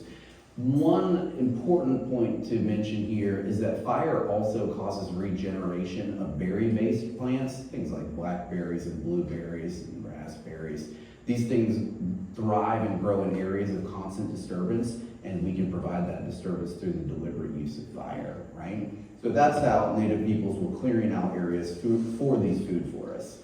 Now, although the food forest is an essential tenet in forest gardening, it really follows suit for this entire idea of what we refer to as agroecology. And so we have really elaborate examples of agroecological systems that we see in more tropical environments, and that's because the remnant of these systems have been maintained for millennia. For example, when the Polynesians came to Hawaii 1,500 years ago, they brought with them over 40 species of plants, right? And when they planted these plants in food forest type environments, it was in conjunction with an entire system that redirected rainwater, that essentially would create a number of different earthworks to redirect this rainwater that would then water the food forest, that they would also collect in an assemblage to make ponds and lakes, and then they would essentially engage in aquaculture. And so they're redirecting the rain, usually with the contour of the land, they're watering their food forests, they're providing water for themselves, and they're also essentially maintaining a population of things like freshwater fishes, so they also have easy access to food constantly. And so this whole idea, paying attention to the native ecology and marrying it with the idea of agriculture, is what we refer to as agroecology. You'll hear me mention that over and over, okay? So pretty much an ancient practice as far as food forests go. Now, in modern times, you'll hear the word permaculture instead of agroecology, because basically, although the Hawaiian Islands and other areas around the world, particularly tropical areas, have maintained these systems of agroecology, outside of those regions, these ideas have not been very popular. However, they became so essentially in the 70s with a social movement in Australia that we call permaculture, okay? And all permaculture is taking the ideas of agroecology and creating it into a social movement that is like a happy, fuzzy feeling, right? And permaculturists are all, if you ever talk to somebody who's super into permaculture, that becomes incredibly clear quite quickly, right? They are into not only the principles of how to marry ecology with agriculture, they're also into how good it makes you feel, right? And so permaculture kind of butts heads with some modern agroecologists or scientists, because at times they're following these general principles, but they're not being too stringent with the science behind it. For example, a good food forest essentially is layered like a real forest, right? It has a ground cover that maintains moisture and essentially creates this constant cycle of life and death that reinvigorates the soil structure. And then you have things like herbaceous plants that are a little taller, and then shrubs and vines growing up the trees, and you have this three-dimensional garden space, right? And so this is an incredibly sustainable and regenerative form of food production for people. Now, permaculturalists follow all of these general rules when they make their food forests, but they're not native purists, for example, right? And so their ground covers will oftentimes be invasive species, and they're like, I'm locking in the moisture, and we're like, you're getting your plants everywhere, right? And so sometimes permaculture people tend to butt heads with agroecologists, agroforestry, all those things, but most of the overlap or the overlap is essentially the only important thing that we really need to focus on. All these principles are the same. Essentially, permaculture is just a form of gardening that's existed for millennia with a social movement behind it, okay? And now, one thing that's worth mentioning here when we talk about food forests is that there's a number of key species that we can talk about endlessly when it comes to good foods or good plants for growing a food forest. And some of the best ones possible are actually here on property, one of which is the indealable pawpaw, which is just the most amazing. It's the largest North American fruit that no one's ever heard of, right? A lot of Southerners know of the pawpaw and that they had family members that would eat it, but they don't like it themselves. And I can tell you from personal experience, that first pawpaw that you eat needs to be a good one, right? Because if it isn't, it will ruin you for life, right? You'll be like, this is the slimiest, most bitter, nasty thing I've ever put in my mouth. People say all the time, they call it an Appalachian banana. Every analogy about pawpaws is wrong, right? It's wrong. They're like, it's like a mix between a banana and a pineapple. What? What does that even mean, right? I would love a mix between a banana and a pineapple. It's not like that, right? It's like snot. But if you get it right, it's firm, pretty tasty snot, right?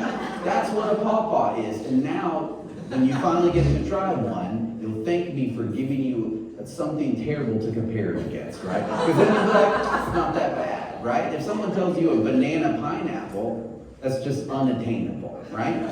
So, there are pawpaws on site, amazing. I really hope that at some point in the future, in the fall, another time, we'll have a very deliberately focused talk on pawpaws and on food forests in general, okay? Because Hernando de Soto, who was an expeditioner, a Spanish conquistador in the early 1500s, who did horrendous things like spread smallpox throughout the eastern seaboard of the U.S., and also essentially take advantage of every village they traveled through. They survived on a lot of native foods that they found, pawpaw being one of them, persimmon being another major one, because they ran out of food and they had to learn how to forage locally, right? They're also responsible for introducing a lot of fruits that became incredibly widespread shortly thereafter. Things like peaches were introduced in the 1500s. And the Native Americans were like, whoa, peaches are awesome, right? And so they just started spreading them throughout the U.S. And so,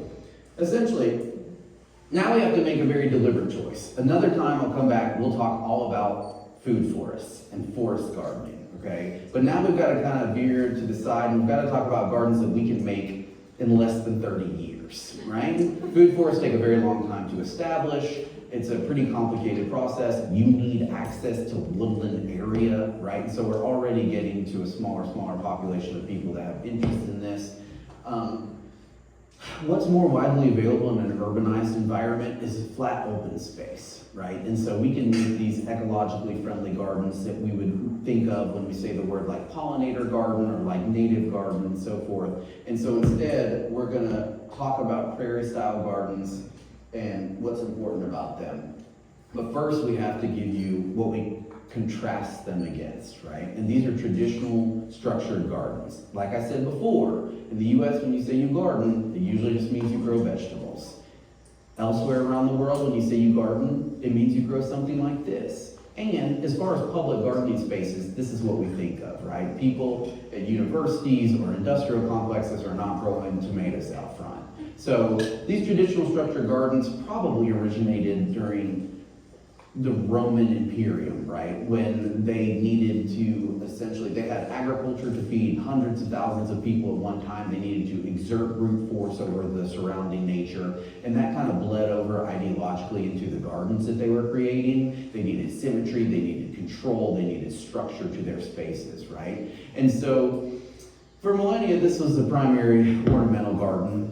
And there are advantages to it. It's nice, right? It's usually quite attractive, and we have to be very careful, and you'll notice that what I'm really going to push today is aesthetics, because Americans are obsessed with them, right? And in fact, if we have messy areas, it's unacceptable. That's why the American lawn is your primary focus when it comes to gardening, right? You can always tell the difference between somebody who likes to garden and who doesn't if they use the word landscaping, right? They're like, oh, we have really nice landscaping out front. And that just means, right? They're just, yeah, we've got some guilty people over here.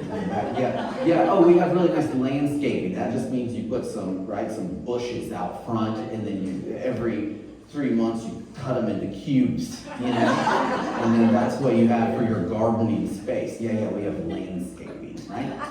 So, traditional structured gardens are nice because they have structure, they are enjoyable to be in, they're aesthetically pleasing because of these clean margins, and we're going to talk about what else makes them aesthetically pleasing and how we can steal those concepts into our more messy style of gardening. So, the disadvantages, of course, of this sort of garden is that they require a great deal of maintenance. They have to be constantly clipped. They also, oftentimes, especially during times like now, they have to be watered constantly, right? You've got to water these things to keep them alive or thriving. And the biggest disadvantage is that if you were to leave this space, what does this look like when you come back in 2 years, 3 years? It's a disaster, right? These perfect little cones have turned into these what looks like probably a messy hairdo, right? And then you've lost your clean margins everywhere, everything's gone. And that's the biggest disadvantage, right? There's no longevity to these spaces whatsoever. And so that's not to say that there hasn't been a long history of naturalistic style gardening. Things like a number of different Asian cultures, like Dallas, China, was particularly focused on essentially taking snapshots of what they would see in the woodland countryside and kind of taking that snapshot and trying to take it home and create a little microcosm of what they would see. And so they did engage in naturalistic garden, or at least probably the wealthier people during these different periods of history, right?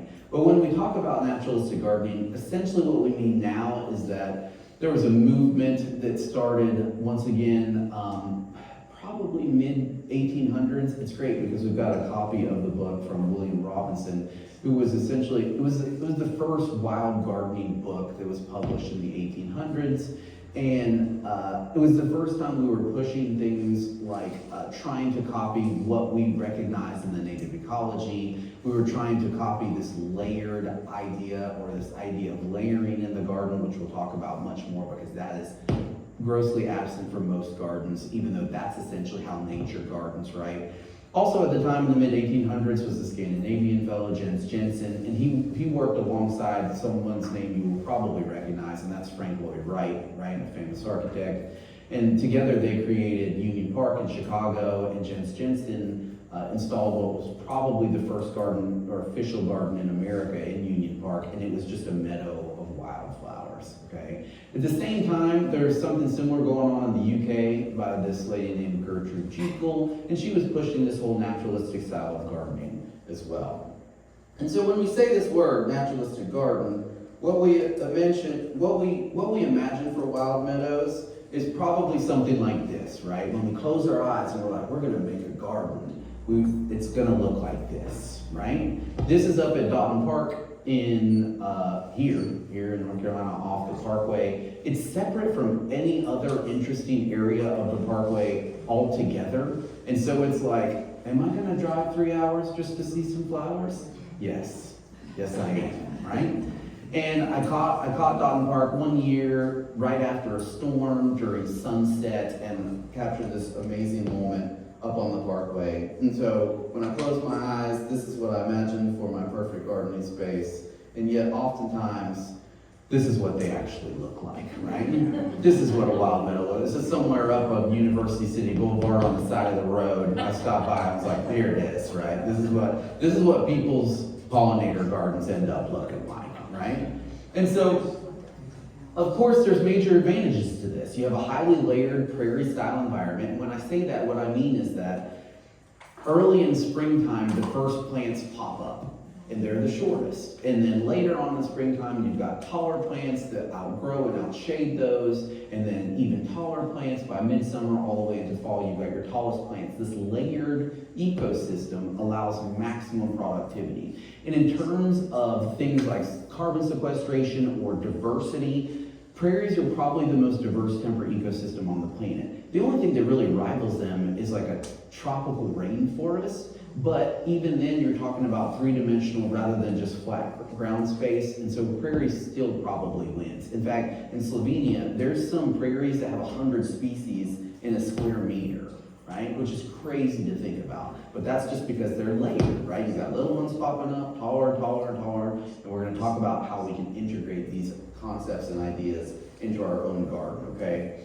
So advantages of a prairie style garden, obviously incredibly low maintenance. I'll come back whenever and swing by that area on the side of the road, and guess what it's gonna look like? It's gonna look like that. And if it's not undergoing succession, that is becoming more and more forest-like because it's a stable balance of the right plants. It can last for millennia. The tall grass prairies that were here, they remained unchanged as long as they were regularly cleared or burned and they weren't taken over by forests, okay? Beauty of this, high resilience. You don't really have to water it at all unless you're trying to get it established, and it perpetuates on its own, okay? And here enters probably what people would not even assume that we would talk about at all today. I think a lot of times when I give talks, people expect me to come up and just maybe talk about this cool plant and that cool plant. But I think conceptually the most important thing in designing or creating your own naturalistic garden is the design behind it. And that's because it's going to maximize the way it functions, and guess what? It's gonna make it not ugly, which is the primary problem with this style of gardening, if we're honest, right? Oftentimes they're not particularly attractive.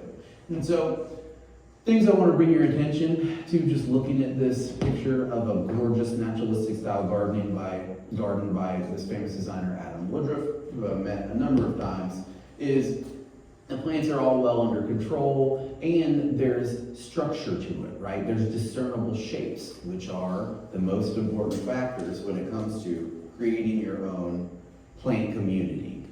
Like I mentioned before, layering in a plant community is probably the most important and overlooked aspect of designing your own garden, and that's just because when we garden here in the US, even if we're flower gardening, usually it's just for springtime, right? All the flowers that are out at Home Depot and Lowe's, people go and they buy, whatever they can, they put them in the ground, their geraniums or their peonies, and no hate against any of that, right? Any plant is better than no plant. I'm always in that camp. But essentially, even if we do flower garden, we only garden for springtime here in the States, and it's because we're like, well, it's hot in the summer and I'm not gonna go outside in that, right? And so whatever survives, survives, and I'll buy some mums in the fall, right? And you shove them out by the front door, and then you tell people you had good landscaping, right? And so, when you design a plant community, you want it to be highly layered, you want deliberate structure to it, you want a base layer that keeps the ground covered. In the States, we use mulch like crazy.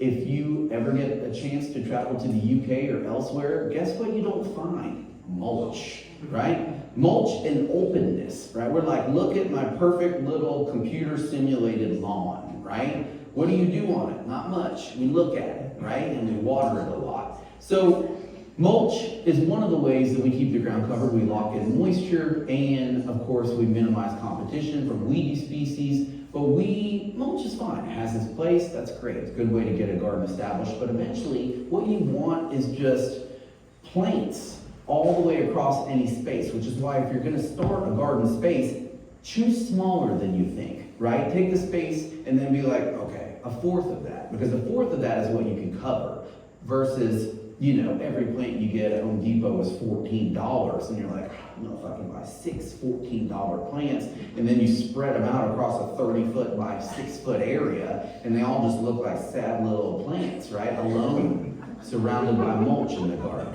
So rather take a small little corner, shove them all together, and be like, look, that's my garden right there, right? And it's all slam-packed full together. You have ground cover species that come up first. We call these primary emergents because they emerge first in the springtime, and they keep the ground covered, and you want them to have deliberate shapes, and each one throughout the season get taller and taller. How do you know how to do this? It takes quite a bit of Googling, and you're always welcome to reach out to me and ask me more detailed questions. We call this style of planting in the design world matrix planting. And the word matrix has a really abstract definition. It's just something from which something else originates, right? But all we mean when we say matrix planting is that you can imagine just like a grid or one of those like pieces of graphing paper from when we were growing up. And you can think about a nice little tight grid that you've planted a bunch of things all side by side in, and you've got a really short layer early on in the season, taller and taller and taller as the season progresses, okay? Now on the right-hand side is the garden of a very famous gardener named Pete Aldolf, who probably has more naturalistic planting designs throughout the world than anyone else. On the left is my lowly little Charlottean garden, but from looking at both of these pictures, we can take away really key elements that you want to try and incorporate when you are trying to create a garden. And that's the deliberate use of shapes and color, right? Shapes all the way back to the basics that we learned in geometry and we basically never get to use ever again, are incredibly important for creating structure in your garden space, right? On the right-hand side, basically you've got a big meadow of flowers that for some reason looks really nice, right? You're like, that is kind of nice. One of the reasons it makes it nice is because you can see the pink flowers kind of dotting throughout the space and it carries your eye through that space. You're like, ooh, that's pink, that feels nice. And then you look a little bit and you're like, oh, that's pink too, that is also nice. And then you see off in the background this perfectly straight horizontal line with the hedge that kind of frames this otherwise messy area. Always a good idea to try and create some sort of frame, even if it's with sticks or rocks or whatever you have laying around or some other hedge that you can grow. On the left-hand side, on my garden, a lot of similar concepts, the same use of repeating color. There's a purple leaf plum that's up front, close in the frame. Far off in the distance is this deliberate dome-shaped shrub that's also a purple. And so that purple, that color being repeated throughout the space is something that creates an aesthetically pleasing, highly ecologically functional garden space, right? So deliberate use of shapes and anchor plants and frames and all of these basic concepts going throughout, okay? Now, the naturalistic garden, when we say things like pollinator style gardens, the one thing that's missing from them oftentimes is grasses, right? People don't typically plant grasses, even in their native, natural garden that they're trying to create. People skip the grasses, and that's an important part that you don't want to skip because they serve to suppress a bunch of weeds, to stitch the space together, to create essentially a backing to your quilt that you're trying to form as the basis of your prairie-style, pollinator, native-style garden, right? And there's a number of key species that I can go into, but trying to hold on to all these species names is not overly important. If you have questions about these things, my email is just my name at Gmail, right? So you can always just reach out to me and be like, hey, what is this grass? What grasses are good for this space? On the left-hand side, we have a grass called Calamagrostis. In the middle is one called prairie dropseed that's great because it's this tussock grass that forms these nice little domes. Once again, key concept, discernible shapes in your otherwise messy, ecologically functional space, right? On the right-hand side is a grass called panic grass. No idea why it's named that outside of the fact that if I were to throw you in a field of it, you would probably panic, right? So we can see grasses used here by a number of famous designers. On the right-hand side, this famous, probably my favorite designer, Dan Pearson's garden. You can see deliberate use of shapes, rounded, dome shapes. You can also see another really, really cool natural gardening technique, and that's this concept of borrowed landscape. What is your garden looking at? What are you looking at when you look at your garden? Are there things like hills off in the background? Well, if you live anywhere around here, probably not, right? So maybe you shape your hedge like a rectangle to mirror the skyscraper behind it, right? So it's always important to create these concepts. You can see on the left-hand side a bunch of grasses alongside this repetitive color scheme throughout the space. Something about this looks way better than a wild meadow on the side of the road, right? Repetitive color, deliberately structured shapes, and grasses stitching that space together to where you don't have this empty mulch that sticks out like a highlighter, right? Okay, so if we look at examples of all of these things, we have our emergence or our primary layer, and here on the far left-hand side, this is some of these emergence. This is called columbine, a really great flower. There are native and non-native versions of it. One of the things that I like to point out here, even though it's only loosely relevant to this first early stage of spring blooming flowers, is the use of white.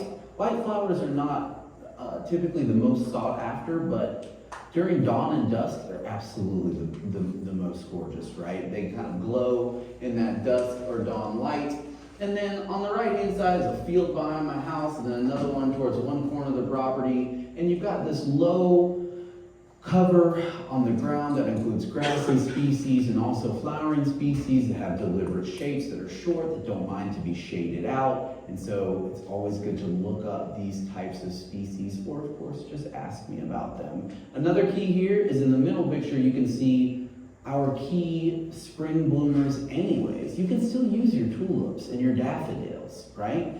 It always makes me shudder a bit when people are like, oh, I love daffodils. And I'm just like, yeah, they're so great, right? But you can still use daffodils and tulips and all of your early spring blooming species with this style of garden. In fact, they're really persistent. So you could shove a bunch of grasses around them and you can plant a bunch of flowers and be like, good luck, daffodils. And they'll be like, we got this, right? They're gonna come back anyways. And you can interdisperse tulips, all of your spring bloomers. These are non-invasive plants that have been here for centuries, and they don't, minus hellebore, which is a lovely flower. It's definitely encroaching on some of our local ecosystems. Things like tulips and daffodils they're pretty harmless from an ecological standpoint. So you can still integrate them in this style of planting, right? Now, when we look at things like the secondary or mid layer, we're talking late spring, early summer. It's kind of hard to get a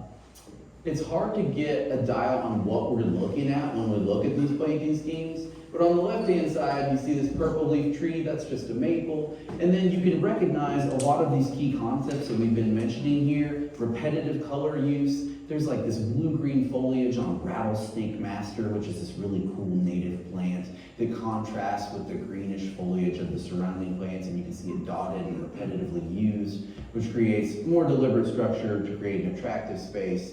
And then other good mid-layer species that essentially are 1.5 to 2 feet tall that grow essentially and start to bloom by late spring to early summer. Probably one of the coolest and least grown native plants for this area is a plant that we call prairie dock, okay? D-O-C-K. Prairie dock is what's on the middle bottom here, those giant leaves. These leaves can grow a foot, 1.5 feet long, and a foot wide, and it's the most tropical species. And for some reason, we're all so easy, so we're so easily seduced by tropical plants, right? We're just like, so luxurious. And that's why we want things like houseplants, right? Well, we have native equivalents of these things. They're still luxurious, and they make for great plants. They can cover up the old stems or the stems that will essentially start to fade as the summer goes on. And so you can see some more of that blazing star on the far right-hand side. In the middle upper picture, we've got a plant called mistflower, which is a great mid-layer species. It has a good shape to it, it's a dome, and it's just a really good choice for plants throughout the season. By the end of the summer, and essentially this is what my house looks like right now, you can't really see it. I love that I don't care how messy it gets. I just love that I can tell people the street I live on and they'll know which house is mine, right? All I have to do is be like, you'll know, you know? Just drive until you think there's a house back there, right? And so what you do is essentially, so there's a number of different key native species that you can use that grow essentially 3.5 to 4 feet tall. If you've tried to grow perennial natives before, you'll notice that they get pretty big. And you're like, ooh, I don't know, right? That's a bit aggressive for me. What am I gonna do with this 5-foot plant in front of my house? You can cut them back. In fact, about mid-May, they do what they call in Britain is the Chelsea Chop, because there's a very famous flower show in the UK called Chelsea Flower Show. And around mid-May is when the flower show happens, and most people will cut their tall growing perennials back to about a third, or like I do, just pure abuse, right? I just shave them all the way down to the ground. And I'm like, good luck coming back, right? And that way they're only a couple feet, maybe 3 feet tall by the time they do bloom by the end of summer, right?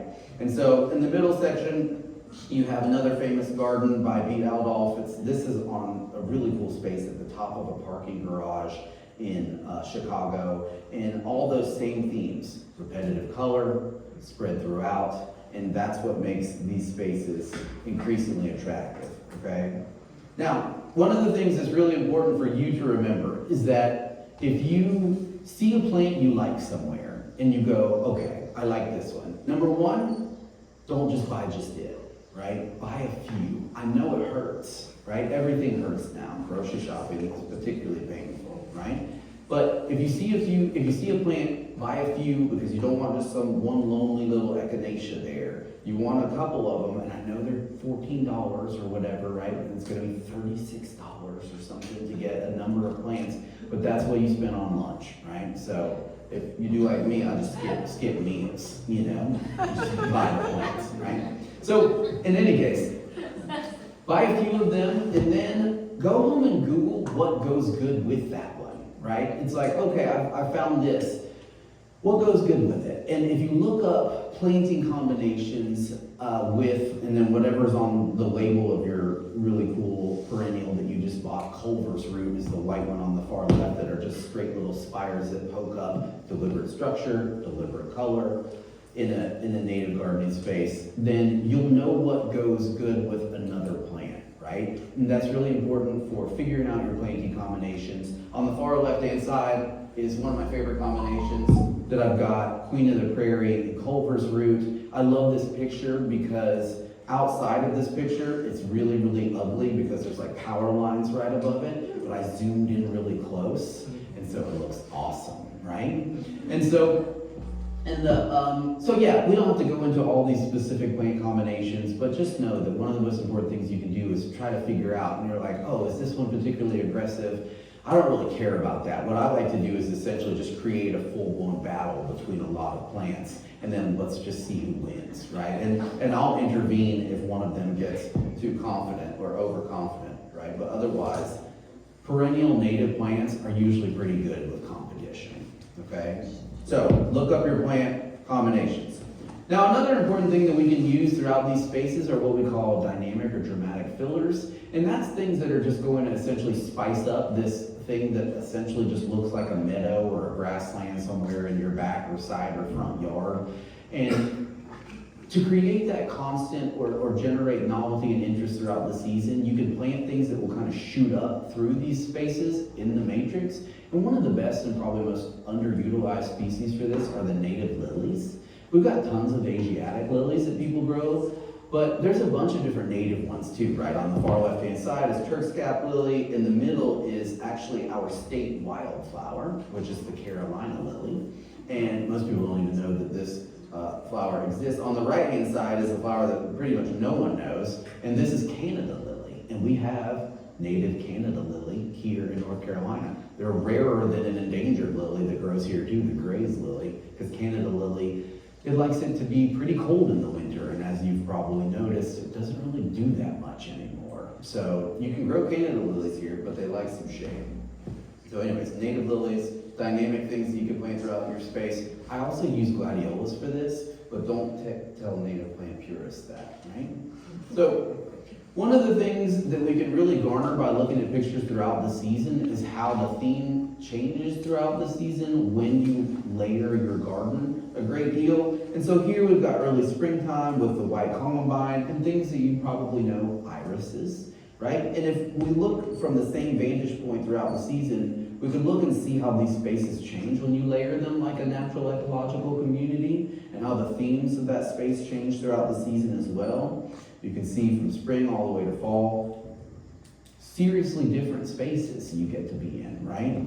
Incredibly ecologically functional, highly layered, Saying once again, we're looking here at a space that's early springtime from this particular vantage point in the garden, and then by midsummer you can see that it changes significantly. Lots of recognizable native species here. Of course, the pink is the stalwart in native gardens, the echinacea. And then off in the distance is rattlesnake master, the blazing star. And then, of course, even towards late summer, which is how it looks right now, you have more species layered and coming on top until eventually you end up with each different area highly layered and changing throughout the season. Here, midsummer, all the way into fall. Important consideration as well. Do my colors make sense, right? Do my colors make sense in the space that you want them to be planted in? Are they neon orange because it's been bred to be that way? I really don't like very gaudy plants, right? Just because, I don't know, they're overconfident. But in any case, I could go on and on and on, but it's probably more effective if I answer any questions you have about this sort of thing. Thanks so much, guys. Thank you for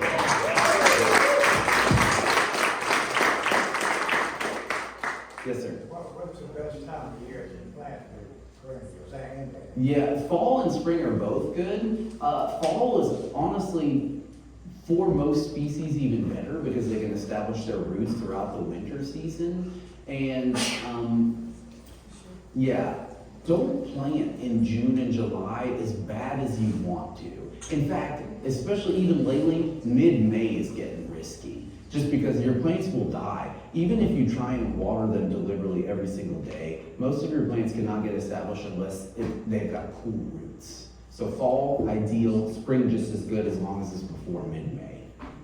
Yeah. Other questions? Would you repeat the, I'm not gonna get out the wireless. Oh, sure. Yeah. Repeat the question when you answer. Absolutely. Sure. Yeah. Other questions? Yeah. As far as like native plants with naturalistic gardening, it Yes. sounds like there's definitely one train of thought that that's a must do. Stick to natives, and then there's another Yes. that's like, okay, it's okay to put in some others. Yeah. Talk a little bit about that. Sure, okay. So this is particularly contentious. I always say that hell hath no fury like a native gardening group, right? And that's because I've been a part of many different native gardening groups, and they will break bad on you, right? There's a lot of native plant purists where if you're using any species that's non-native, they're completely against it and they will get incredibly upset about this. I personally am not in that camp. I am definitely more of we live in an incredibly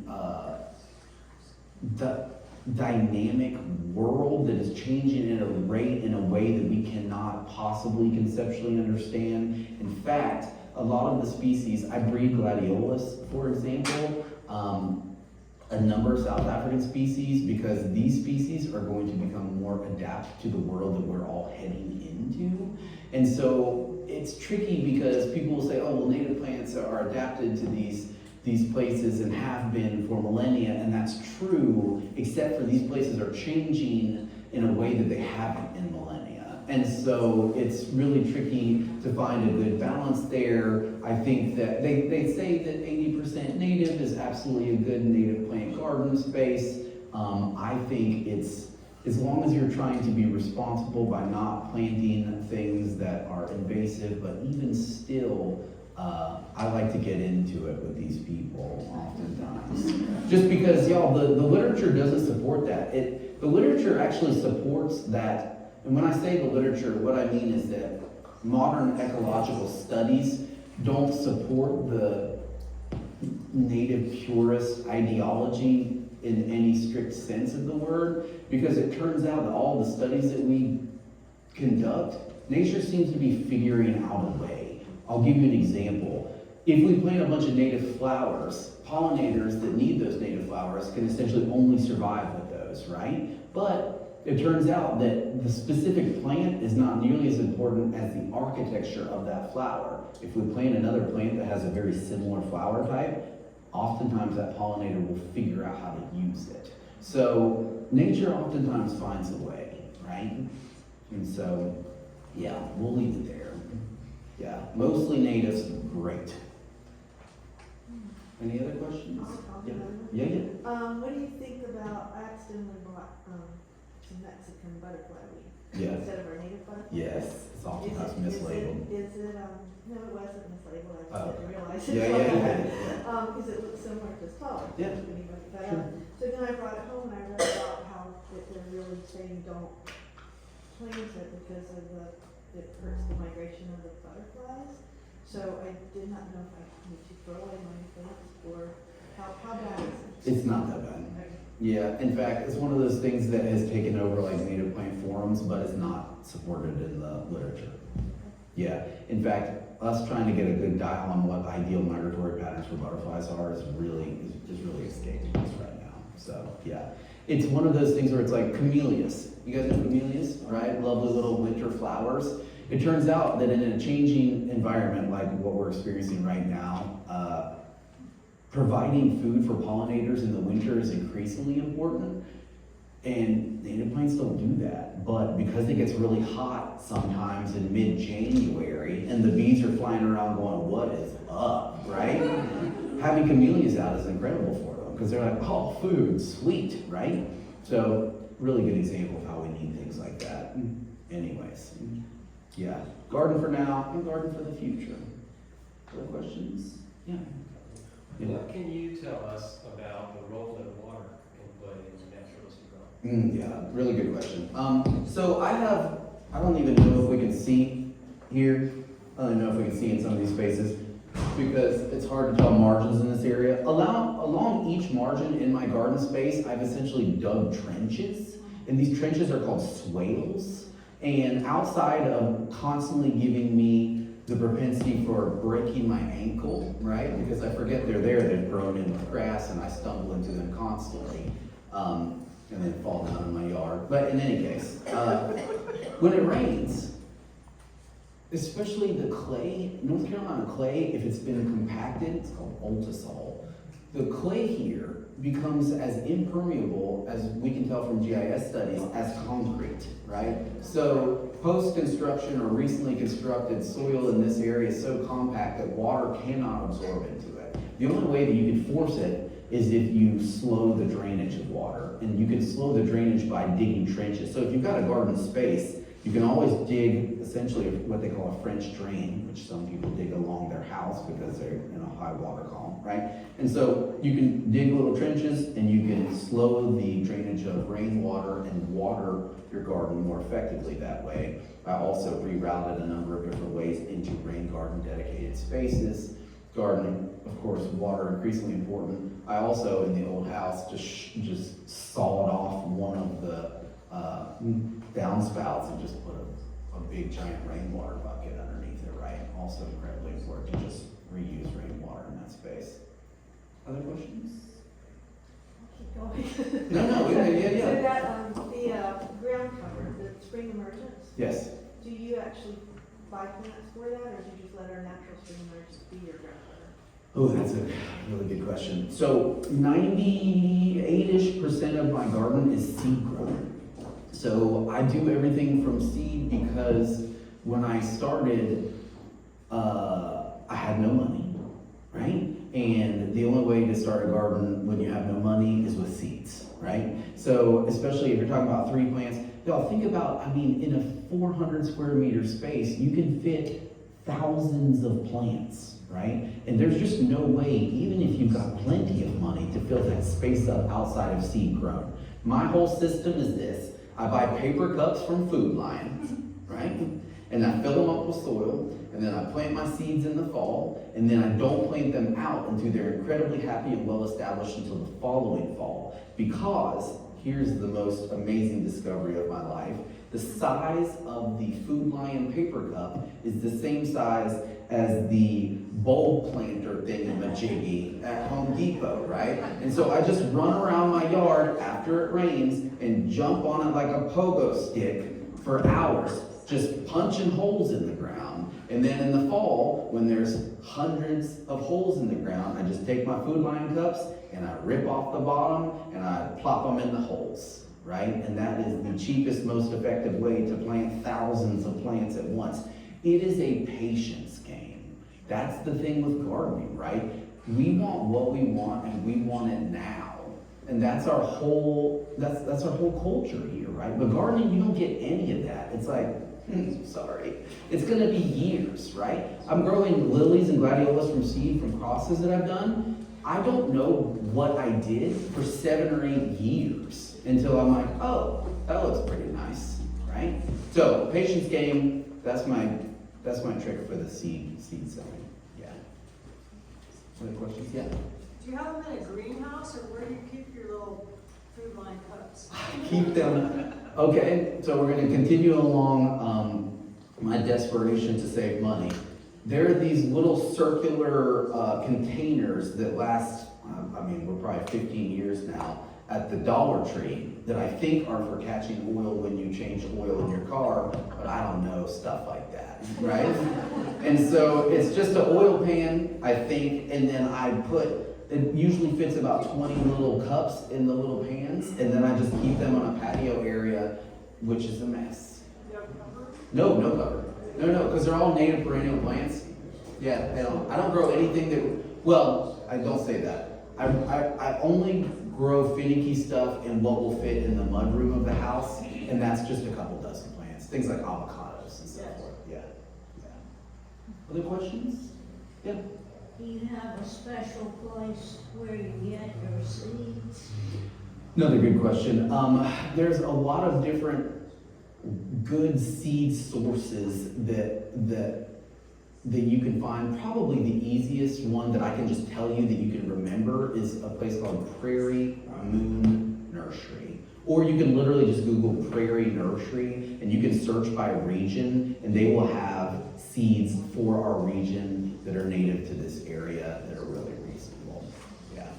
A lot of local nurseries also, Deerwood? Deerwood. Dearness. Yeah, Dearness is up, it's pretty close. Dearness is probably also your best local source for good native perennial plants. And they have a whole native section dedicated to that sort of thing. Dearness. Yeah. Can you spell it? Dearness. Dearness. If you haven't been to Dearness, it's one of the best nurseries in probably, yeah. About where is it? It's south on 115 past, where, One past the last circle. If you South just of take 115. this road into Huntersville, and Okay. turn right on 115, and it'll be on your right. Yeah. That's on. Probably the best nursery, you have to drive to Raleigh to find another one that good. Yeah, another question. If you have a better garden, is it best to mow it in the fall or late winter? Ooh, that's a really good point. Let me bring this up. I don't even think we talked much about this, but one of the things that I meant to mention is you want to leave your plants as long as possible. All the way through the winter is ideal because tons of insect species use hollow stems from dead plants and for laying their eggs. And so it's ideal. It's ideal if you let your leaves fall and leave them as long as possible. It's ideal if you leave your plants all the way through the winter into the spring. I try really hard to let it go all the way through the winter, but usually I get just irritated by how sloppy it looks by late winter. Pete Aldoff, that famous gardener I mentioned earlier, he said a good plant looks good dead. And so you don't really know that until you plant it and you see how the skeletonized structure of it appears in the winter. And you can be like, oh, it's a nice brown and it's got good structure. But we get so much rain here in the winter that by the end of the winter season, all of your plants are they're just super upset. Yeah, they're mushy. Yeah. So I try to last as long as I can. Yeah. Other questions? Yeah. Is there any way you can naturally deter like deer and rabbits? Yeah. That's my favorite question ever. So, y'all, I finally solved my deer problem this year after probably 15 years of trying. People are like, oh, try the sprays, that'll deter them. Try hanging soap. I kid you not, I hung soap in my garden and I caught them eating it. They were just eating bars of Irish Spring hanging from the dogwoods. And I was like, look at that deterrence, So I've got to figure it out, and it's something that you'll have to Google. But this is crazy. I know it's going to sound crazy, but there is a tripwire alarm that you can buy. And the tripwire alarm comes with blanks, right, for like 22s, right? And then what it is essentially this little thing that looks like, I know this is so serious sounding, it looks like a miniature grenade, okay? And it has a little firing pin, and you can string around your perimeter, and you can shove the little firing pin in there, and if something runs into that wire, if you put it low enough, the rabbits will hit it, and if you put it up a little bit higher, the deer will hit it, and when they hit that tripwire, and guess what? No more deer in my yard. Yeah, all you need is to booby trap your entire property, right? That's the solution. Hey, a much easier alternative, if you don't want to go full MacGyver on it, is they have motion detecting water sprayers, right? And you can get these and put them in a dedicated area to your garden, and it'll essentially, when it detects motion, turn and spray at them, which buys you about 2 seasons by my best estimation, because once again, eventually they were just like, cool, we like this, right? And they would stand in the sprinkler and be okay with it. So they adapt. Y'all, they adapt so much that on one rectangular area of my garden space, I didn't put a tripwire on the one area that's closest to the house, because they have to walk towards my front door and then into the garden. And they have learned that if they go around the rectangle and then into the space, no gunfire, right? So that's how you solve your deer problem, with serious intention. Yeah. Other questions? Yeah. What books would you recommend if somebody wants to dive into it? Like top favorites? Oh, yeah. There's one in there right now that Abigail's got called New Naturalism, and it's definitely the best fusion of a lot of these principles that have been so far, and some newer ideas. Another one of my favorite is one called Sowing Beauty, and it's a way to essentially clear out an old yard space, and then without doing anything but throwing down a ton of different seed, how to establish a garden that way. Sowing Beauty, yeah. Other questions? All right. Thanks so much, everybody.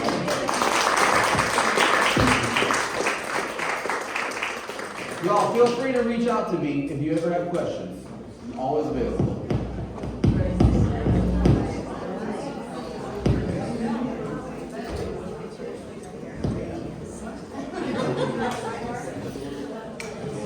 All right, ladies and gentlemen, one more time, give it up for Aaron Camp. That was inspiring. You are probably going out and trying to implement some of those ideas in your own garden. Thanks again, Aaron. Pleasure. And please mark your calendars for August 24th. Sacred Grounds Beyond the Walls, where we will be exploring some African American burial grounds that are outside the walls of some of the graveyards associated with some of the oldest churches here in Mecklenburg County. Thanks everybody for coming.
There's everywhere.